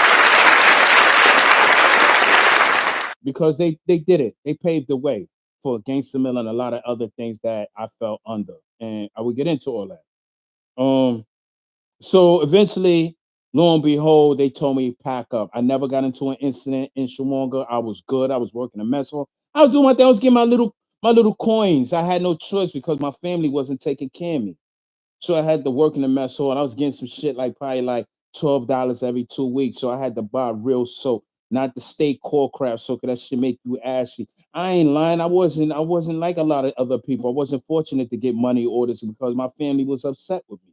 And everybody that claimed they was my mans, these niggas was nowhere around. And I know you probably saying, well, what happened to your girl? Please, she left my ass as soon as her handcuffs was on me. Nigga, I ain't even get the Rikers Island yet. She was gone. Because as soon as I got the Rikers Island, I already heard she was fucking somebody else. You know what I mean? She probably was doing it while I was out there. But she was gone. So I was on my own. So it was like I had no choice but the wild out, and all I had was the motherfuckers around me that was helping me and taking care of me while I was trying to take care of myself. All right, $12 every 2 weeks. But this is the life you take when you want to walk that line of being a gangbanger. Walk with me. It's lethal logic to this shit. You know what I'm saying? Don't just take this gangbanging story shit to heart. Like, yeah, he was getting busy. No, it's some shit with this. And that's the message I'm trying to get across to you. Monica, got my team watching this. That's in the streets. And he like, wow, he don't want to go to prison. Oh, it's gonna get more crazier once I keep explaining. Yeah, don't go to prison. That shit is it's just now I realize when they say prison is for suckers. That shit is really for suckers. Look, everybody you probably heard as a kingpin, Al Paul, all these dudes, right? They legends in the street, but they will waste life because they don't got no children, ain't got nothing going on, ain't got no insurance, ain't got no business, ain't got nothing that they left behind. You was a waste of sperm. You were just here to suck up all the fucking air. Don't be a legend and be nothing in life. You know what I'm saying? So, was your girl with your wife now? Nah, I never met. The funny thing is, when I was going through all of that, my wife was like 9 years old. My wife was like 9 years old, man. I was, and I was at this time I was about 23. I was about 23, 24 years old. You know what I'm saying? So thank you for that. So I can let you know my age around this time. So of course I didn't have none of this grays. I had hair, I had a line, I ain't had to shave my hair bald. You know what I mean? But around this time as well, when I went upstate, once I got my baldy, I stopped cutting my hair and I locked up. So as you see on like the profile picture of me and Greens, you see me with my dreads. And at that time, by the time I cut my dreads it was down to my ass. It was like 2003. So from 1995 to 2003, I had my dreads. You know what I mean? So people knew me as Buckwell with the dreads or Buck with the dreads. But you ain't really had to say that because I was the only Buckwell. I mean, you had somebody else that tried to emulate the name, but and some big shoes to fill around that time. You know what I'm saying? So his name didn't last too long. You know what I mean? Because every time he said his name, they were like, "Which one is that with the dreads?" You know what I mean? So I didn't have a position, of course, around this time. I was just regular non-trade gangster, just wilding.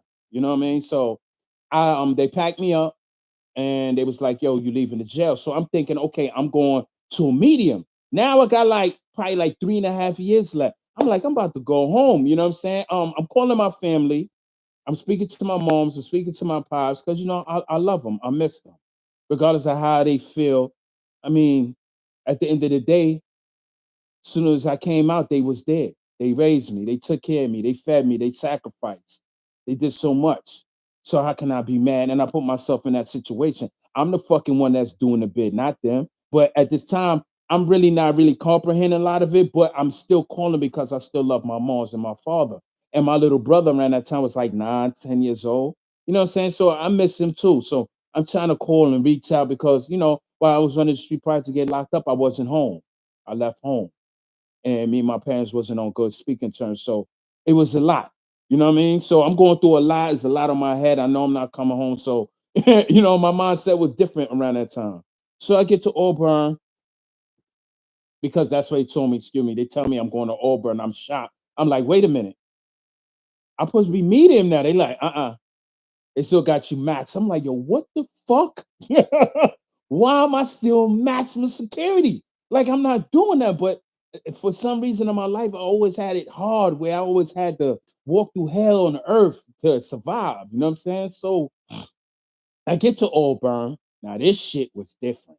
So as soon as I get there, it's the first jail in New York, period, where even Rikes Island is the first prison. It was a military prison for the North when they during Civil War. During Civil War. So they still have that jail. Auburn is in Elmira Heights. So they had me up there. I get in there, take the chains off, take my bags, everything. They tell me I'm gonna get my property within 72 hours. And they put me in a cell. Cell is disgusting. It's a long gallery. It's a gate on the side, and it's just prison cells on the other side. And I'm in the middle, and I'm walking to my cell. And as I get there, I realize I have to walk through the yard. And in Auburn, it's really no hiding. They call that one of the most dangerous jails because in that prison, you have to come outside for everything. I don't care what it is. It's for visits, to the mess hall, to commissary, packages. You have to come outside. You have to walk through prisoners if they have rep. So if you a foul motherfucker or a motherfucker wanted to get at you and you walk through that yard, they was stabbing you in front of police, in front of the COs. They ain't care about that shit. So speaking of that, look, so I get there. So I go outside. Um, I don't get to meet nobody I know yet. I don't know nobody. Yeah, I don't know nobody. But I'm hearing certain people is in the jail, like two dudes from around my way named D-Dot and Murdoch. They like, yo, they in the jail, but they on the other side. I'm like, I gotta get my hands to them. I gotta talk to those my peoples. Well, not too much D-Dot around this time because the war I was talking about was the war with his peoples. But it's been some time, people done died, people done moved on.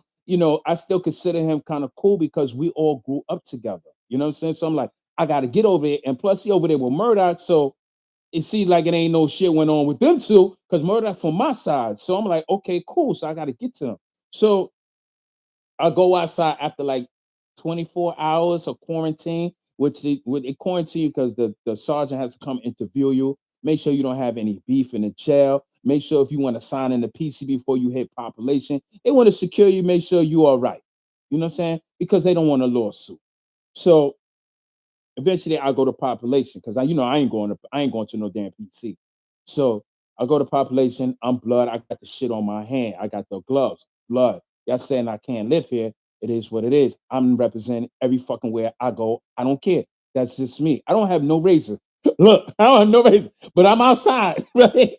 So, I get a few looks and shit like, so I already know what that means. In my head, I'm trying to get to the other side too because I want to get a weapon because if shit go down, I'm letting this thing go. You know what I'm saying? So as no, excuse me, I'm getting ahead of myself. I move, I go to A block. I go to A block. As a matter of fact, I don't even go outside the B block. Excuse me, I don't go outside the B. Once I get the quarantine lifted, they pack me up and I go to A block. I go to A block, I'm looking for Dita on them, but I don't get to see them yet. I go outside, chilling, they don't come outside. I'm like, damn, what the fuck does he do? So I'm just walking the yard. I don't know nobody. You know what I'm saying? So I started my little workout routine, hitting a pull-up bar and stuff, and I'm being on my P's and Q's because remember, I got this shit on my hand, blood. So I'm waiting for the shit to hit the fan. So they call rat close. We're going in. Excuse me. I'm going inside. And all right, Wally, yeah, man, Wally. I had to do this over. I did it on Facebook, but I'm doing it over, and I'm getting into more graphic details because I know this is gonna be up for a while. Like I said, I'm not glorifying what I did because I got nothing to show for. You know what I'm saying? This is just the lethal fucking truth. You know what I'm saying? And the truth shall set you free mentally. So what I tell you is gonna set you free mentally, where you know how to move. If you run in the fucking streets or you in jail gang banging, or you in the streets gang banging. You know what I'm saying? So, as I'm going inside, this black dude jumps out of nowhere with a fucking ice pick this big, and he starts stabbing this white dude. He starts stabbing a white boy up. I'm like, oh shit, this is the first time I ever see this shit. I mean, it's cool. It's cool when you see it on TV and you watching Oz and all that American Me, but to see this shit up close, I ain't never seen a person get stabbed up close in the street. It was always either shot or cut. So I'm like, oh, this shit was just different for me. So I was like, oh shit. So I backs up. The white dude, he don't run. He's fighting. He's getting busy and he's fucking this black dude up. But the black dude is just keep letting him have it. Later on, I found out the black dude is Dominican, and I found out they had 3 incidents prior to that. So I guess, the black dude just said, yo, man, I'm tired of this shit. I ran into him later on in Southport, and he told me they gave him 20 years for that murder. You know what I'm saying? He already had 50 years. See, when people got time like that, and you in the maximum security, and you violate them, 9 out of 10, they know they're not going home ever. And they probably ain't got nobody. So they don't have no problems of murdering your ass. They will hit you on where your fucking left lung or your right lung or stab you in your throat and let you die right there. What the fuck they gonna do? Give them a new charge? They ain't never going home. So they're gonna make sure you ain't going home early. Or if you do go home early, you go home in a box and they're gonna let your family cry over you. If you want to gang bang and you want to do all that shit, come walk with me. This is the life you gotta take. This is the life you gotta see. Y'all all right out there? All right, okay. So the dude falls. They break it up. They put the white dude on the wall. He falls. Boom. He collapsed. I'm like, oh shit. Right? I always heard that once a dude collapses, that means his lungs. I mean, once a dude falls and collapses, his lung collapse. That means you down there dying. So now they put him on a stretcher. They running him to the clinic. The clinic does not have any medical equipment like that. The most they got is a blood pressure machine. Okay. They don't even have no. I think they probably have no. They don't even have an EKG. They got to send you to an outside hospital for that. So here it is. Now they got to get clearance. They got to get their guns. They got to get whatever they got to get. They got to get the van, and then they got to get the motherfucker that's dying, and then they got to drive him 10, 12 minutes away to the hospital. Meanwhile, his lungs collapse. You already know the story, right? Yeah, you already know the story. You already know the story. That motherfucker died. He died. He died.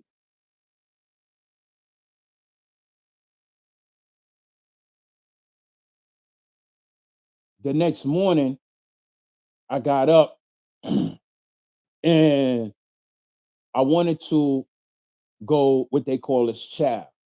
I don't like saying it like that. I say breakfast because prison program a lot of us. Like right now, I'm still a little fucked up, and I would get to that. You know what I'm saying? This is what niggas ain't telling y'all on this shit on a podcast. They making it seem like they came home more fucking normal. They not normal. Nobody comes home from prison normal. You know what I'm saying? So I get up and I'm like, yo, chow, I'm wrecked. He like, nope, jail's locked down.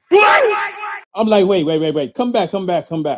What you mean jail locked down? He said, well, you was here last night, right? I said, yeah. He said, well, the guy that got stabbed died. What you mean he died? You know what he mean? He's dead. I said, oh shit. This shit real. This shit is real. I did my Spofford time. I was in Spofford too. Like I said, I ran the streets in the late 80s. You know what I'm saying? Wally, you already know how I was, man. I ran the streets, in late 80s. So I was in Spofford. So I say that to say it's a different energy when you were in the division for youth. Nobody's killing. The young kids just fighting. Now I'm in there with some grown ass men and they murdering motherfuckers. This dude actually died. So in my head, I said, I am not playing no games at all. The first person that act like he want some problems or he threatened me, I'm letting them fucking have it in front of Jesus Christ. That was my mindset. Because I was feared. I was afraid.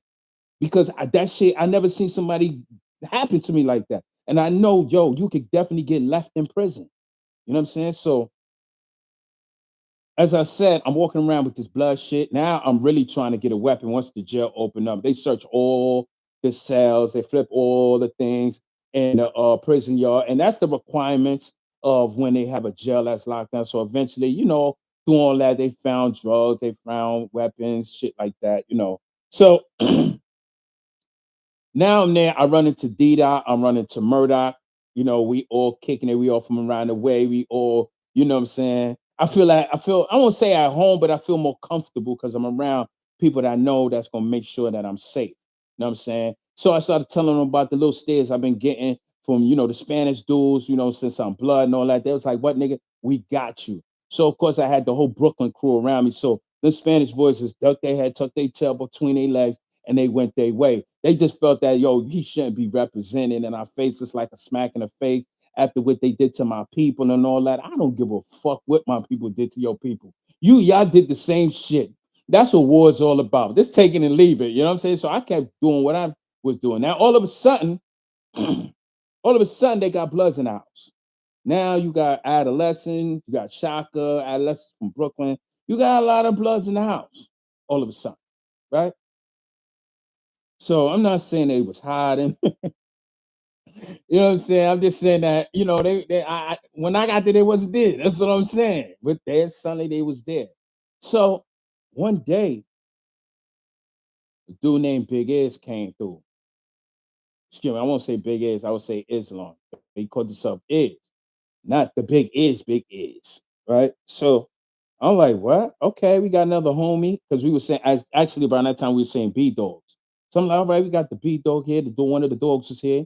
So he come outside. He was like, yo, I'm Valentine Bloods. I'm like, Valentine? Yo, what the fuck is that? He like, yo, it's a new set. Oh, fuck you mean new set? Niggas only 9 Trey. I wasn't even thinking about Gangsta Miller at that time because all them old heads that was Gangsta Miller done, they kind of like stopped banging, to be honest. Gangsta Miller kind of faded out now. So he like, yo, there's new sets that's being started on Rikers Island. I'm like, new sets? What the fuck is he talking about? How come I hear about this shit? So of course, I start writing Dead Eye McKenzie. Because at that time we wasn't writing each other. Communication wasn't that big. You just do your bid and you go home and whatever the case may be. Actually, I wasn't really taking Bloods that serious. You know what I'm saying? It was just something to do because it wasn't big. Unknown to me, it was big on the island, but I didn't know this. You know what I'm saying? So he telling me everything about Gangsta Killer Bloods, Shockwell. You say Code Red, because Code Red name wasn't Code Red at the time. You know what I'm saying? Corey King, Pam. He telling me about Sex, Money, and Murder, Bloodstone Villains. I'm like, what the fuck? He telling me about we in population now. I'm like, what? We in population now? Now I'm kind of hyped and excited, like, oh shit, this shit is getting big. I ain't know because we're not big upstate. You know what I'm saying? So I'm like, okay, now I gotta really take this shit serious because now this shit is really getting big on Rikers Island. So now I'm really taking it serious. Really, really, really serious now. So we now organizing ourselves in the jail. You know what I'm saying? We had like a committee because we needed to pick a superior. We ain't had no superiors. We wasn't saying OGs around the time. We was pretty much saying superiors. So of course, dudes had their vote. Dudes was voting for themselves. Of course, I didn't get voted for. It's never like that. Everywhere I go, I don't know. It seems like everywhere I go, I feel like I'm a threat to somebody's power. You know what I'm saying? So so my brother Divine, he became the head of the jail. Um, so now you had other homies come, and prison started to change. Now it's 1997, and prison started to change with the gang banging because now it's like 97 came. It was like it was like a tidal wave that started to come upstate, a tidal wave of Bloods. And around this time, the streets is flooded with Bloods. This 1997, 1998 was just a crazy fucking year for Don Moves. And the officers around this time were actually first and foremost, Giuliani was the mayor. So he had this thing called a stop and frisk. So what he was doing, since all of us was running the streets and all of us was gang banging and doing all this bullshit, he created this stop and frisk where you would just get stopped and you get searched and you get your name ran and you got a warrant. You know what I'm saying? You didn't need no probable cause no more. Back then, you could walk around with a warrant. You needed probable cause to search me and ask for my ID. So he came up with this gimmick to fill up the prison system with the help of Giuliani, who was was the governor of the New York State. So they was in cahoots. Giuliani would get them in jail, and Pataki would make sure the parole board won't let violent felons go. So they kept people in jail because it's money. But again, we don't know this because we're ignorant to politics. We're ignorant to the laws. We're ignorant to this the lifestyle that was going on. You know what I'm saying? When it comes to politics. So you had more bloods that was getting locked up. You had people that was getting locked up for shit that they didn't do, people shit that they did do. You know, so the prisons was getting flooded now. So 97, like I said, came, 98 came, and Captain Bailey became the head of gang intelligence. Remember I was telling you about Captain Bailey? Remember I tell you they use us, right? So now he became the head of gang intelligence because around the time they started the gang intelligence because now people are getting positions. It's becoming now a nation. Now we're becoming a threat because now the homies started to turn their weapons on the correctional officers because the correctional officers will beat people up so they could get calm. And while they beat people up and they got to justify the assault by getting caught, they have to say you assaulted them, which now means you is resulting you of catching a new charge. It's all about money, baby. So here it is. I pop on you. I get hit in the process because I know you might fight back. Or matter of fact, you probably just buckled up. What happened? He assaulted me. So now you get box time and you get a new charge. You stay in jail more, and then I go home and get money, and the system get money, the state get money, everybody getting money except you. Your family is spending money. This is the life you gonna walk through. Walk with me. You want to bang, right? You want to run the streets? You ain't even got the bang. As long as you run the streets, this type of shit you gotta go through. You know what I'm saying? If you say you representing, you know what I'm saying, and you move the crowd, and if you get locked up, shit gonna go down. This type of shit is gonna happen. So um shit is like I said, getting crazy. A lot of officers getting cut. Um so now one of my dudes named Esco comes, right? This dude named Esco, he comes on my gallery. Now, around this time, my family, my moms and my father, they come back, they get back in the picture. They start looking out for me financially. And at this time, also, I was working what they call as the industry. You see these license plates that y'all got? Well, when I was in there, we had to make the license plates, paint the license plates through the machine, take it off the machine, and stack it up for the New York State for your license. And you know how much I was getting paid an hour? 6 cents an hour. How much you pay for your license plates? That means DMV got more for the license plates because they got to get a come up. Well, no, excuse me, they got a little less for the license plate, but they gave it to us for pennies and they sold it to you for about 20 something dollars. And I only got a penny for making this shit. Well, 6 pennies because it's all about business, baby. When you get locked up, you back in slavery. That's the law. Stop going to school and let them tell you that slavery is abolished. It's not abolished. It never was. Prison cannot prison cannot last without slavery. It cannot last without slave labor. Y'all all right? All right. So um I'm making sure any homie that come on my gallery, they eat. Because it seemed like every time a homie came out gallery, 9 out of 10, he was key block, which is like a step from being in the box. You're like in between the box and population. You know what I'm saying? You lose all your privileges. Some of them they got their commissary, but no, I'm saying you lose all your privileges and they just make you stay in yourself for probably 30 days. That's the most you get for key blocks. Not at that time was 30 days. So I was making sure brothers was eating.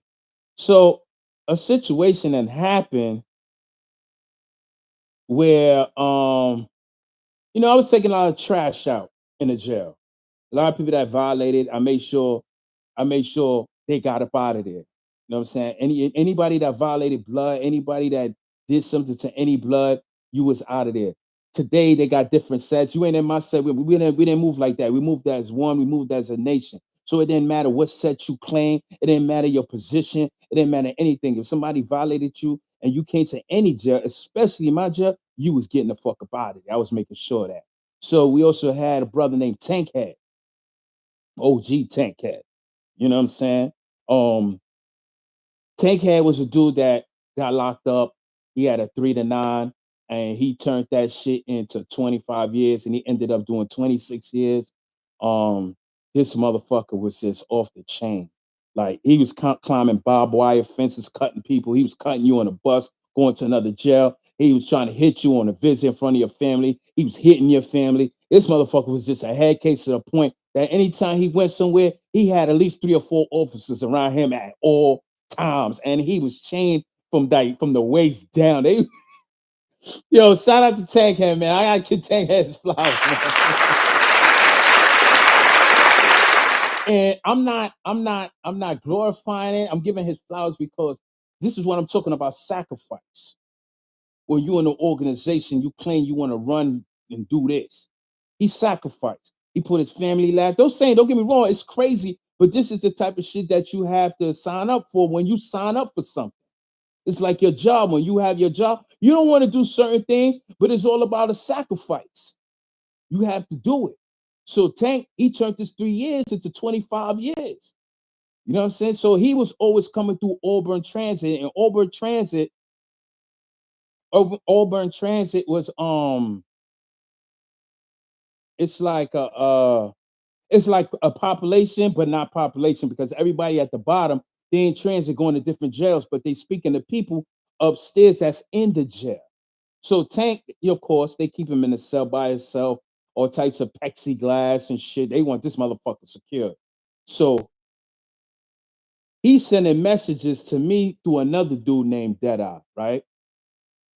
So one day, Esco, he does some bullshit. I forgot what it was, but my weight was up, so a lot of people wanted to get at him. Put it like that. I can't really remember too much of the story of why that well people was going to get at him, but I know I felt the way, and I kind of stopped fucking with him for a second, right? Then I want to really confirm myself, right? So I go outside. This is how I confirmed it, that this dude was really weird, right? Well, at that time he was the enemy. I go outside, and dudes from East New York stepped to me, because East New York was like a Brooklyn within a Brooklyn. They stuck together. You know what I'm saying? So they're like, "Yo, Buck, I want to talk to you." I'm like, "What's up?" They're like, "Yo, I ain't really worrying about these other dudes, but I'm worrying about you and my man." I'm like, "Who you talking about?" They like Esco. So my ears perk up because we already going through it with this dude a little bit. So I'm like, "What the fuck?" I'm like, "What's happening?" He like, "Yo, look, he's saying that, it seemed like you trying to get him faded. In other words, I'm trying to get him hit." I'm like, "What?" I'm like, "How the blood going to tell some outsiders what the fuck am I doing?" So that already gave me the green light to get rid of him. You know what I'm saying? So I'm like, "All right, I'm gonna contemplate this shit for a minute and shit." So they started talking more, and they started saying, "This dude's like a legend around my way." You know what I'm saying? Kool-Aid. So I'm like, Kool-Aid, my ears perk up. So I'm like, "Ooh, Kool-Aid." They're like, "Yo, he was like one of the first, Dan and one of the first homies. He's the reason why the war between the Latin Kings and the Netas broke out over some cigarettes and shit." And it kind of pretty much explained a little bit to me, because this nigga had some real slimy shit in his heart. He be doing a little fast shit, right? So I said, "Oh shit, it's him. It's this motherfucker." See, around that time I was coming up, they used to talk about this dude Kool-Aid, where the war broke out over, and everybody's getting cut up and stabbed up over him. And he goes upstate, and when he come back down for another case, he's in population eating motherfucking oodles and noodles and pound cakes, while everybody's in the bin going through it. You having fun in population, nigga. So we felt some type of fucking way, especially I did. So, oh, this motherfucker up here living with a free pass, and it was this motherfucker all along. So I wrote him because I wanted him to confirm it, right? And he wrote back and he confirmed who he was. I said, this motherfucker.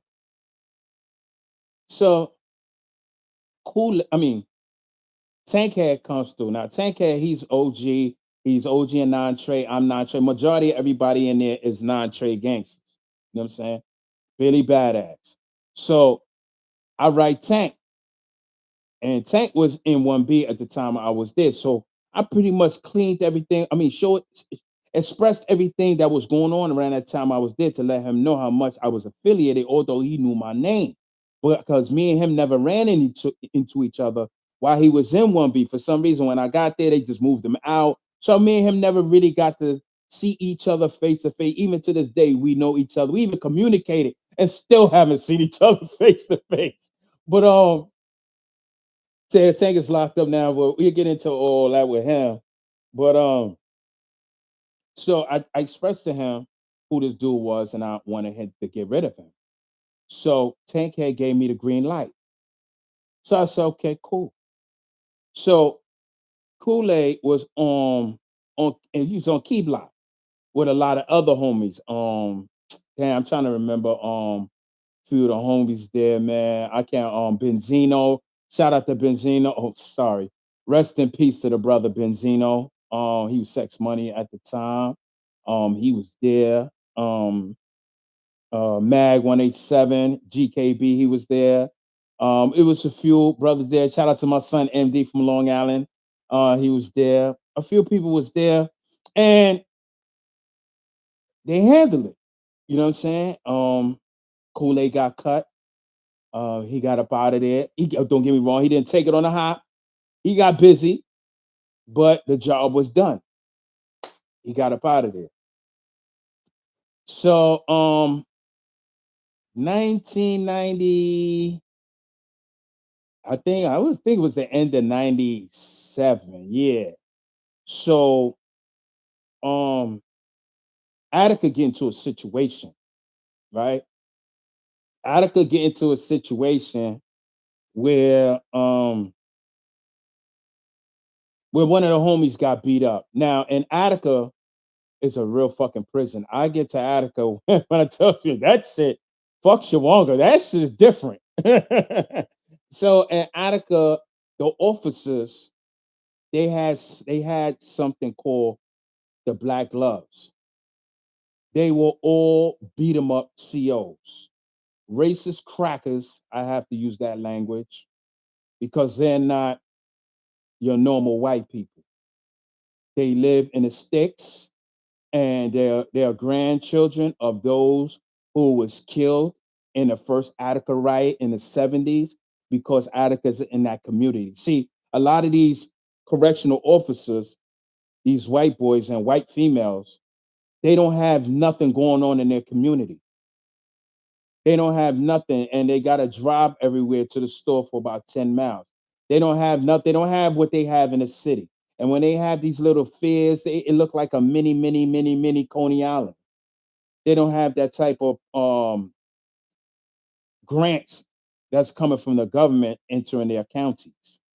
So when they finish school, they say either we're gonna work for our parents if they have a little shop, or they're gonna work on a farm, which they're tired of. I mean, some of them been working on a farm all their life, so they don't have nothing else to do. So the best thing they can do is become a correction officer because we make it easy for them. See what I'm saying? I told you prison is all about money.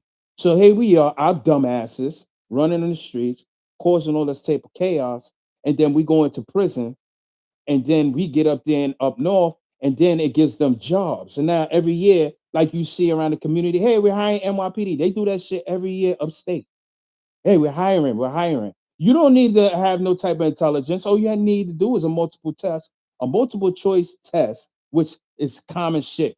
Like, for example, if you see somebody gonna commit suicide, what do? Do you talk them out to it? Do you pull your pin for emergency, for security to assist you? Or do you rush them? Of course, you're not gonna rush them. Of course, you might talk to them, but you're gonna pull your pin for security to come. You see what I'm saying? So it's multiple choice questions, shit like that. And then on top of that, you got the census. The census, it consists of every 10 years, they count the people in that community. So everybody that's in those prison systems in those county is accounted for in that county. I mean, in the prison that's in the county, they're accounted for that county, and then the governor gives the proceeds, whatever grants they get from the federal government or from Congress, they send it to those counties, and then they fund those counties. Now you're not even from that community, but you're being accounted for in that community. Now, guess what our community get? Most of us is locked up. So what are we getting? See, it's all about big business, and they playing us. They glorify this gangster shit on TV and movies because they want to set us up so we could be in prison, away from our family, away from our wives, away from our children, because we want to be something that we are fucking not. We are not gangsters. Politicians, they're the fucking gangsters. They're the only ones that make the laws and break the laws and don't get locked up. You hear Trump locked up? You hear Diddy locked up, but you don't hear no Trump locked up. You hear Joe Biden's son got found guilty. What he did? Joe Biden said, pardon. That's how this shit go. We the only dumbasses that don't get it. But not to get off the topic, but like I said, I got a message. You know what I'm saying? Walk with me. Hit that subscribe button. Walk with me. So now that Kool-Aid is taken care of, and he's out the as we said, out the whip. Lo and behold, I get into shit. Oh, excuse me. Go back to Attica real quick. So they got these officers called Black Gloves, and they walk around and they beat people up all day long. You know what I'm saying? And like I said, you already know how I said about. I really want to show you this shit. You know, I know, I know. I'll be saying, "Yo, here we go," trying to put this shit up. But I want you to see this type of thing that happened with the brother Robert Brooks. This is how they deal with us in the prison system. You know what I'm saying? This is how they deal with us in the prison system when they assault us. You know what I'm saying? And they assault us, and then they trying to get comp and everything. They try to make shit. Uh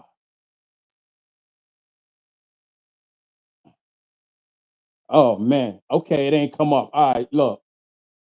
I know what my man gonna say. He gonna be like, "Yo, you doing good? Stop doing about it. Don't go." Now, I really wanted to show you this video on Robert Brooks where they really beat this man up. Like, I really wanted to show the graphic scene of it because they really beat him up. They had the sergeant move to the side because the sergeant at one point in time, regular officer. Let me tell you. Let me put you on. Let me put you on that. Yeah, shit getting really crazy now with these cops. Yeah, we gonna get to that. Oh man, I only got about an ounce of change up and up here. It was so much, man. But they really beat this brother up bad in Marcy Correctional Facility. You know what I'm saying? They choked him out, and the sergeant, and you seen that video? Okay, they really beat this man up, kicked him all in his dick, his balls, punched him all in his face, then put handcuffs on, and told the sergeant move out the way. Now the sergeant is the one who supervised the area. What a lot of people don't know that these sergeants at one point in time were regular correctional officers in that jail. So they already have a rapport with the officers because they are friends. Now, normally in that system, when you're white, when you're black or anybody, when you become a sergeant, any ranking officer from a regular officer, you leave that facility and you go to another facility like Sing Sing, what this is the training ground, and they train you. But a lot of officers don't want to go to Sing Sing because it's predominantly ran by blacks. They don't want to be second class citizens. They don't want to be around niggas. So they want to be around themselves. So they manipulate the system to stay in the jail as a sergeant. So meanwhile, when you got brothers like Robert Brooks getting his life beat to death out of, the sergeant is friends with all the officers. He stands to the side and be like, yeah, kick that nigga ass. And that's what they do. Imagine how many others died in prison due to this, and they cover it up. Exactly. I remember one time I had a short stay and I was in Green Correctional Facility. We're gonna get back to the story. I was in Green Correctional Facility and they called one of this dude. They called him out. And now these officers was like the beat 'em up squad. They were officers that only dealt with emergency emergency issues. Like if an officer pulled the pin, they'll run to the houses in force, and all of them was all beat them up. They stopped being beat them up when the officers now was given these video cams, these video cams on their shirt. They all started to change their positions because they can't kill niggas. So in this particular day, they caught this brother out of his dorm late at night. Ain't no visits going on, ain't no yard. The mess hall is closed. Why are you taking him out? They took him out, they beat the man to death, killed him in green. And then I guess, they didn't try to get the body cams. Thank you, body cams. They couldn't get what they wanted for us, his life. They unalived him. And unknown to them, the next day he had a visit. So the mother comes up with her daughter, like, yo, where's my son? They're like, yo, he not here. He went to court. They're like, what? They're like, my son ain't got no case. So now they looking for him, and they said, oh no, he's in the hospital. So now she's calling the hospital. The hospital saying, we don't have nobody here. We don't have him here. Now she calling the jail. The jail is like, nah, he's not here. So now she can't find her child. They hiding the body because they trying to get their stories together on how they murdered this man. You know what I'm saying? Even Cardi B came up to the jail and tried to get people to, protest because they wanted the body. Eventually, she got the body. All the brother bones was broken in his rib cage. It was just bad. You know what I'm saying? They had their life threatened. They was required to come to jail. Come to work with their weapons on them because, couldn't find out that dude was affiliated, and you had some. I can't remember what gang he was in, but they had gangs that was threatening the officers. They was coming up there to kill some officers. You know what I'm saying? But this is what they do. So in Attica, they had this thing called black gloves, and black gloves, they come to beat you up. Now in Attica, that's a jail of itself where all the officers work together. If you black and you work there, you played your position. You played your position like you was on a plantation because either you will get killed or somehow you just end up missing. No, that's how Attica is. All the officers in there got lawsuits. They all lost their pensions, so they don't care about killing anything, and they call themselves black gloves. And when they come when they come to run down the shit, they be like, "Who are we? Black gloves. Who are we? Black gloves." These are gangs, white officers, because the homies was putting it in on them. Because the homies got tired of that. Like, we up here fighting each other, and we fighting Spanish people who later on now became Bloods because that war was over. And we say we about oppression. These are the motherfucking oppressors. So we started coming at the officers. So when that happened, of course, Attica's locked down. So the officer, one of the sergeants named Sergeant Cox, he comes to me. An incident happened, and he was like, we ready. We read the shits. This is not Attica. And I'm in the cell. I'm looking at him like, what the fuck is he talking about? Like, I ain't even in the jail. But he know who I am. So he's like letting me know, like, yo, listen, anything happen, we coming after you. I'm like, oh shit, right? So make a long story short, I get into a situation. Um, some kings popped off on my superior at this time, named Divine, and it was a war. So of course I started packing my shit up because it was no sense to not pack. I'm out of here. I already know what I got to do. So it didn't happen. Everybody that was actually involved actually left the jail, and I'm not a herb destroyer. I'm not gonna pick a bully at that particular time and moment. Maybe years ago, but at that time, I wasn't trying to do that. So that war, then I left that alone. So I got into another situation where I got key blocked for a fight, really, where this dude named Murdoch, right, from around my way, because I know a lot of people from around my ways on here, right, and a lot of people want to know what happened, why y'all don't fuck with each other no more, y'all grew up with each other. Well, there was a dude named Mel G from Brooklyn, Albany Projects. He was blood. Of course, all my peoples, Frankie Boo, everybody, So him and Murdoch didn't get along. they always was talking, disrespectful shit to each other and right in front of me. And I try to keep the peace because I'm like, yo, listen, man, you the homie, but this is my man from New York. Like I grew up with him and y'all putting me in the mix. Like y'all gonna force me to pick and choose type of shit. Like I don't want to be involved in that. Y'all got to try to get along. You know what I'm saying? And they couldn't. So Murdoch made the mistake and he decided to tell me, like, yo, I'm gonna blow the homie head off. Some bullshit. I'm trying to talk him out of it, like, yo, don't do that. You know what I'm saying? Don't cut him, don't hit him, chill. Don't do that. Like, this is my blood. Like you putting me in a mix. And I know how we move. If you hit him, and if I'm there, you put me in a situation. You know what I'm saying? So he didn't give a fuck, you know what I'm saying? And the homie, he had like 30 days left to go home. So I was like, nah, you ain't gonna do that. So I put the homie on point. Because you know what? I signed up for something. I took an oath. I didn't take an oath to murder. I just grew up with you. You cool, but I took an oath and a pledge to protect this man no matter what. And I tried to explain this to you, but you ain't understand. So I had to tell my dude. I tell the homie. So the homie, this fucking asshole, instead of protecting the information and being on point, he go confronts the motherfucker and tells him I told him. Now that look suspect. Now Murdoch is like, yo, looking at me crazy, like, yo, my nigga, like, really? I can't trust you. Now I'm feeling like shit. You know what I'm saying? So now he don't want to fuck with me. He ain't talking to me no more. I'm like, all right, cool, whatever. We stopped talking. So make a long story short, he did some sucker shit while we was coming out the mess hall. And of course, we went at it, with the hands, no weapons. We went at it. And I ended up in a key block.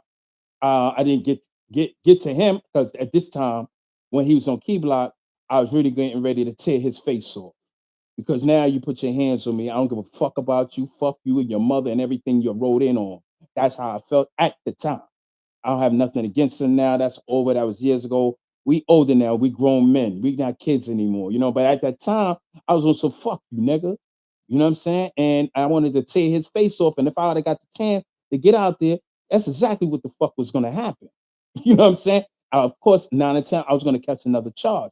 I didn't want that, but I'm living this life. I have this image that I have to, and that's the one thing that's fucked up about a lot of us because we live by this image that we want to be something that we're not. We want to be Mr. Fly Guy that we're not. Like everybody don't walk around all day like a motherfucking rapper. You know what I'm saying? Well, every day, everybody all day don't walk around as a gangster. We all walk around as humble. When I come home, I'm Brian. You know what I'm saying? Or I'm B. I don't be Buckwell. I don't be Slugger. Even the name Slugger. When I'm outdoors, I'm Slugger. When I come home and I'm around my family, I'm Brian. I'm who I am. When I'm outdoors, I'm a whole another person. And I know some say, yo, you should be always who you be. Nah, because you gotta be certain things for different circles. You know what I'm saying? So lo and behold, eventually something happened in Key Block Rack. After Murdoch situation, Murdoch, I think he left the jail or he went his way. I went to another. Actually, no, I went on the other side, and something happened where it needed to be dealt with in Key Block Rec, and I got locked up actually on Key Block. Excuse me. I got on Key Block and I went out and dude, he pretty much told the homies, yo, all y'all niggas suck my dick. I forgot what it was about. It was about with another homie, and he said that shit and he said that in front of everybody, particularly me at that time. And my weight was up. So you said that shit around me and I had the strength to push the button.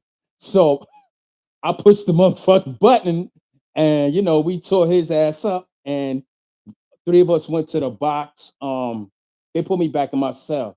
They didn't put me in the box. One of the officers took a liking to me, was like, nah, he wasn't involved. He tried to break it up. But I ain't trying to break it up. I was one initiated shit. But he was looking out. You know what I'm saying? He was looking out. So they put me back in my cell. I'm waiting to go to the hearing and shit. I'm trying to go to Key Block Rack the next day, but they keep saying I didn't put down. They wasn't trying to let me out. They was trying to keep me secluded in my cell now. This is what goes on when you banging. You know what I mean? So now, who the fuck wants to be in their cell 24 hours, 7 days a week? I don't want to be in a cage like that. I'm already in a cage. So I'm trying to come out. So eventually they let me out. right? They like, yo, you know what? We can't hold this motherfucker. Now, matter of fact, I started writing it up. I put a grievance in and I started complaining, like, yo, you dead me on rack. I started complaining. So I guess they say, you know what, we tired of this motherfucker. So I come out. So they put me up against the wall because they used the scanner because they want to make sure that you don't have any weapons when you go outside. So of course they had this new scanner where it's like round at the tip. We called it the cookie. And I saw it, I was like, shit. Because for some reason, this scanner was more approved and more updated where it could sense the metal inside your body.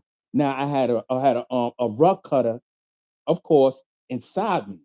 So the shit is going on. Woo, woo, woo, woo, woo, woo. I'm like this. Oh my God. I'm like, oh man. They're like, Buck, what you got? Now they calling me this now. Now they, for some reason, I'm not. I earned the respect, and them calling me my street name. Of course, somebody told. Of course, you know how I go. So they like, what you got? I ain't got nothing. They like, wee.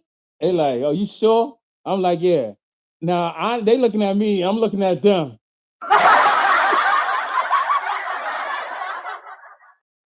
Cause you know I'm caught, right? So eventually they strip search me. They see that they tell me bend over. They see the shit. They takes it. They like, yo, I'm tired of you, but it's time for you to leave. So now I go to the box. Now I'm in the box. I get strip searched there. I got a jumpsuit. All I get is a pen, pad, some stamps.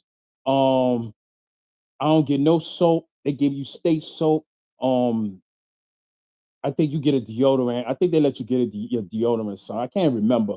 But all you get is pretty much your writing materials. You don't get nothing else. Now I'm up at the box 23 hours a day and I'm locked down. Now I'm there with the rest of the homies. You know what I'm saying? It's like 4 or 5 of us up there, and there's a few on the other side that's from the jail. So they give me they give me 2 years. So I get 24 months in a box. So they give me 2 years. You know what I'm saying? So now I'm like, I got 2 years. It is what it is. So everybody, we all talking about, yo, we want to go to Southport because Southport is an SHU jail. What's it? Security housing unit, which is people that is confined with more than 6 months to a year in solitary confinement. This whole jail, but they have a cadre jail where this cadre they serve people. You know what I'm saying? They the food, they bring the food, they cook the food, and they bring the food to the blocks, and who's ever on that gallery becomes the porter, and they feed individuals like myself that's in a cage. You know what I'm saying? So now they pack us up. Eventually, they pack us up. We leaving because you can't stay there in those type of jails with that much box time. So I'm like, all right, cool, we out. Lo and behold, we going to Southport, baby. Now this is headquarters because remember I told you, 97 came. Remember they said we couldn't live. Homies tore this shit down like every other jail was on a lockdown. So most of us is catching a hell of a box time. Now Shaquille, all these dudes you heard of is now in the mix. I'm there now coming. I'm coming later. They now they to me they knew, but you know it's not taking nothing from them because everybody has their own story and everybody has a different era. My eras were before them. When I came up state, their era was Rikers Island when they made shit big. That's not my era. I wasn't there. You see what I'm saying? So I can't tell you shit about what happened on Rikers Island with sex money and gangster killer bloods and all that shit started. I wasn't there. I was up north already going through it. So um so we get there, you know, I meet the homie Prime, who's Valentine.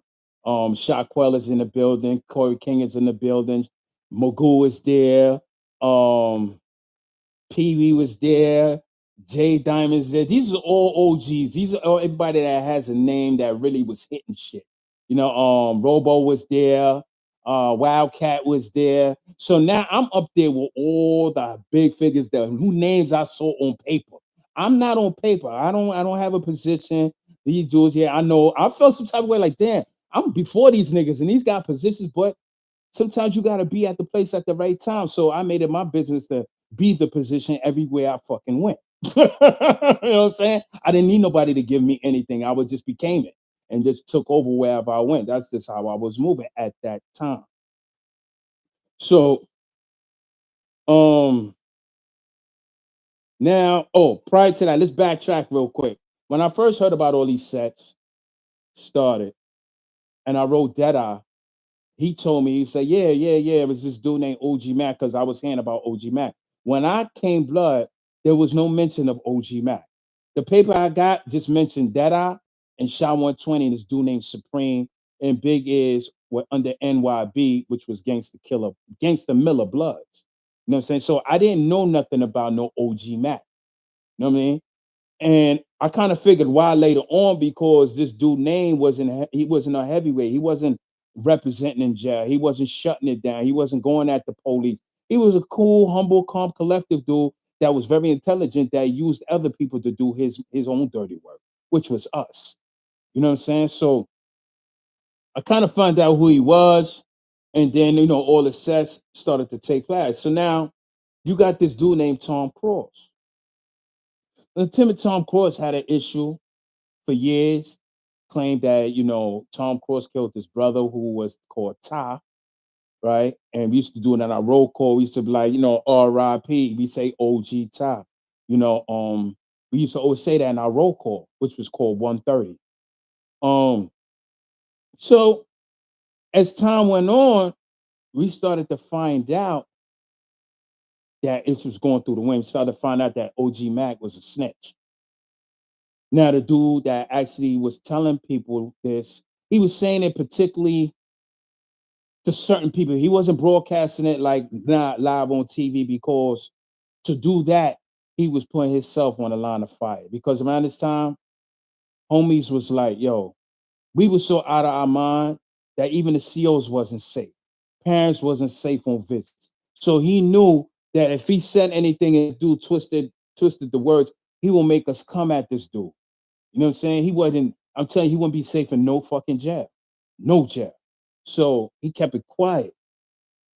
So OG Mac decided to start second generation, what was Old Trey Bloods, um 9th Street, no, excuse me, Old Trey Bloods, Amenta Bloods, which became Double Nine Gangsters. Amenta was by a Jamaican dude named Lion. He started this in Attica. He just bullied the shit. He said, yo, I'm starting it. We Bloods. This is what it is. Only reason why homies let that go, because he was putting it in on the COs. You know what I'm saying? So homies was like, we can't even argue with this motherfucker. He over here putting it in on the COs. Like, we can't, you know what I'm saying? We can't argue with this motherfucker here. He doing his thing. So they allowed Amenta Bloods to come in. So around this time, Corey King, he's going around saying that OG Mac is a snitch. Now he's from Flatbush. He don't give a fuck. He's not being quiet about this shit. He like, I'm a real motherfucker. I'm letting it be known. Now, see, this is now you starting to see how the separation in this nation started to happen now because of OG Mac. But it really started to happen when you start to say, okay, I don't want to be blood no more, and I have to cut you to get away, and I said I love you, and I'm sitting there and I'm eating with you, and we breaking bread, I become an enemy. You see what I'm saying? And this is the start of the downfall of the rise of the fall of UBN. And then LG Mac was just the haymaker and the hammer into the shit.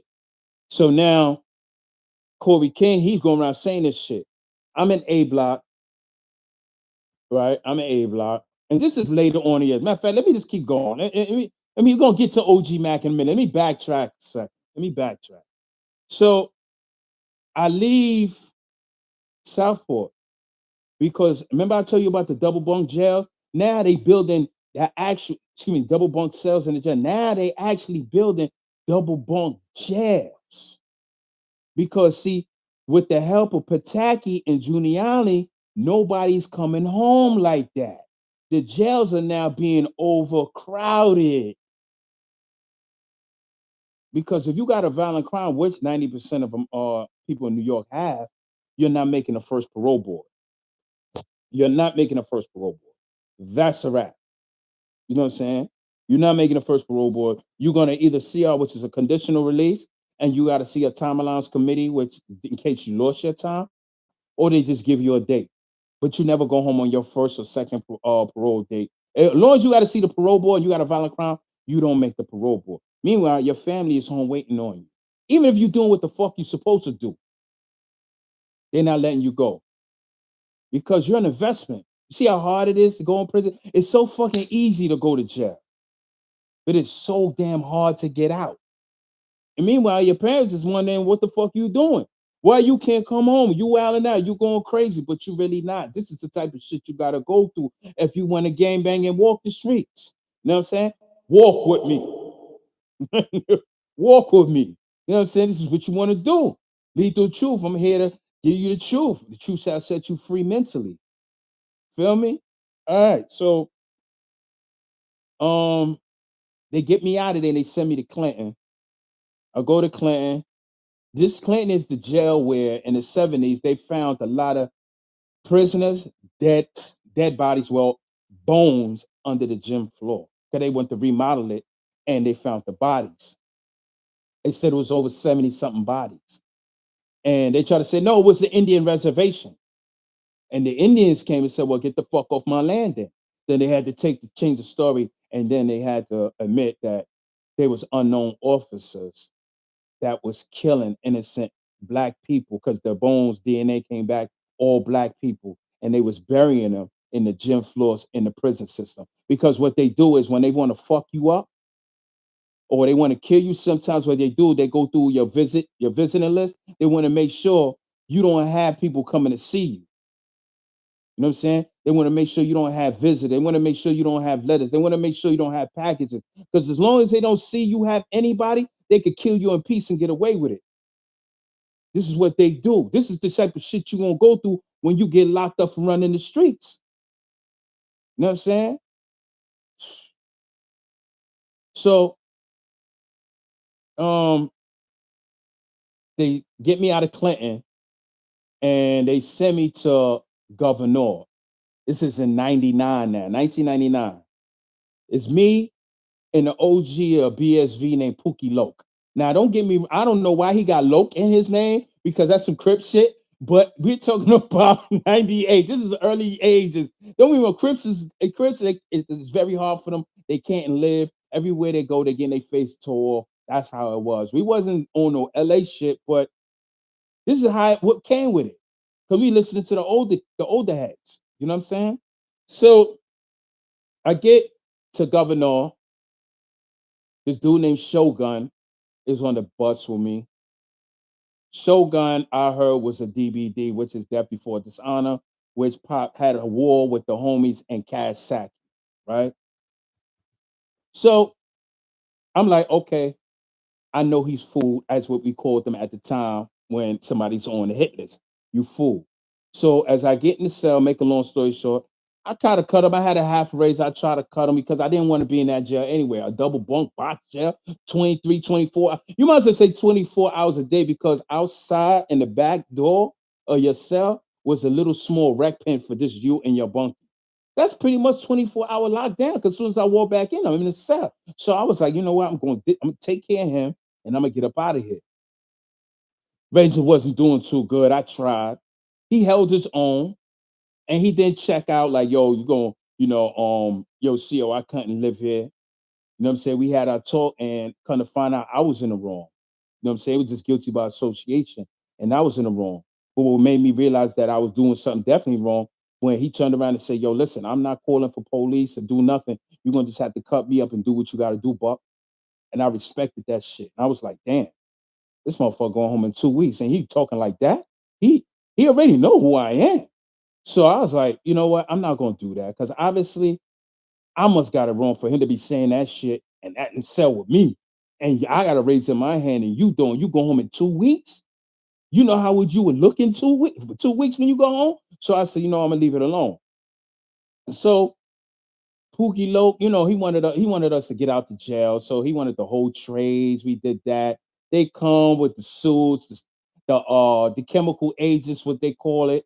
The officers, they come, they spray that gas can. Yo, look, you ever got hit with that shit? Yo, they didn't even hit me with it. They sprayed that shit in the cell.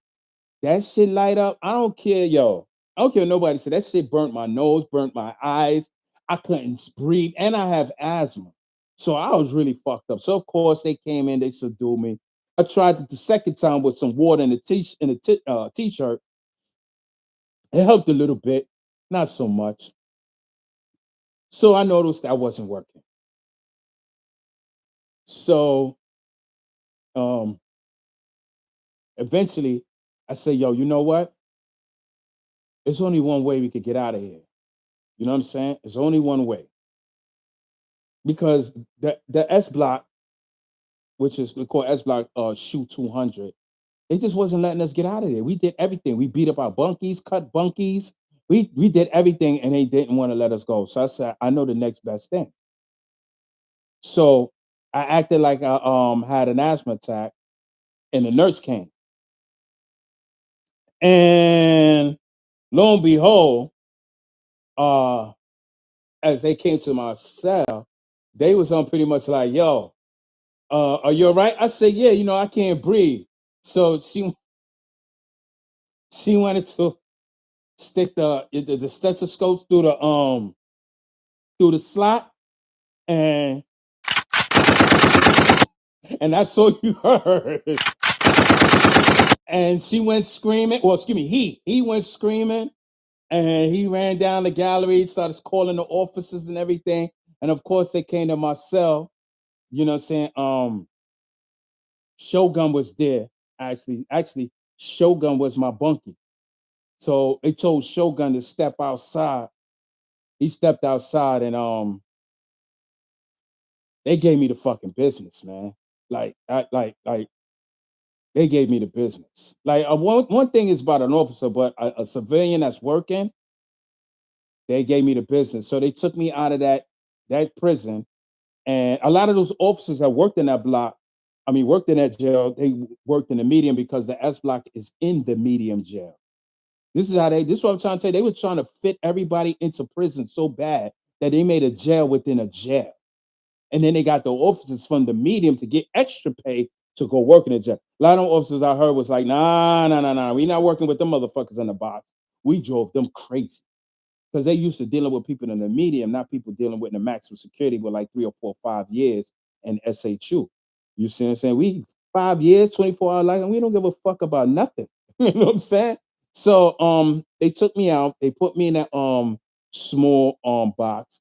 They beat the shit out of me for 3 days. I had the waist chain still on with the handcuffs and the leg irons, and I was butt ass naked. They didn't feed me the first day. They cut my water off. And what they made it so bad was, you know how they put cuffs on you and they lock it? They didn't even lock that shit. So I had to make sure that I had to watch how I was sleeping, or them shit was locking on me. Pretty much they just wanted me to die. You know what I'm saying? They wanted me to die in there.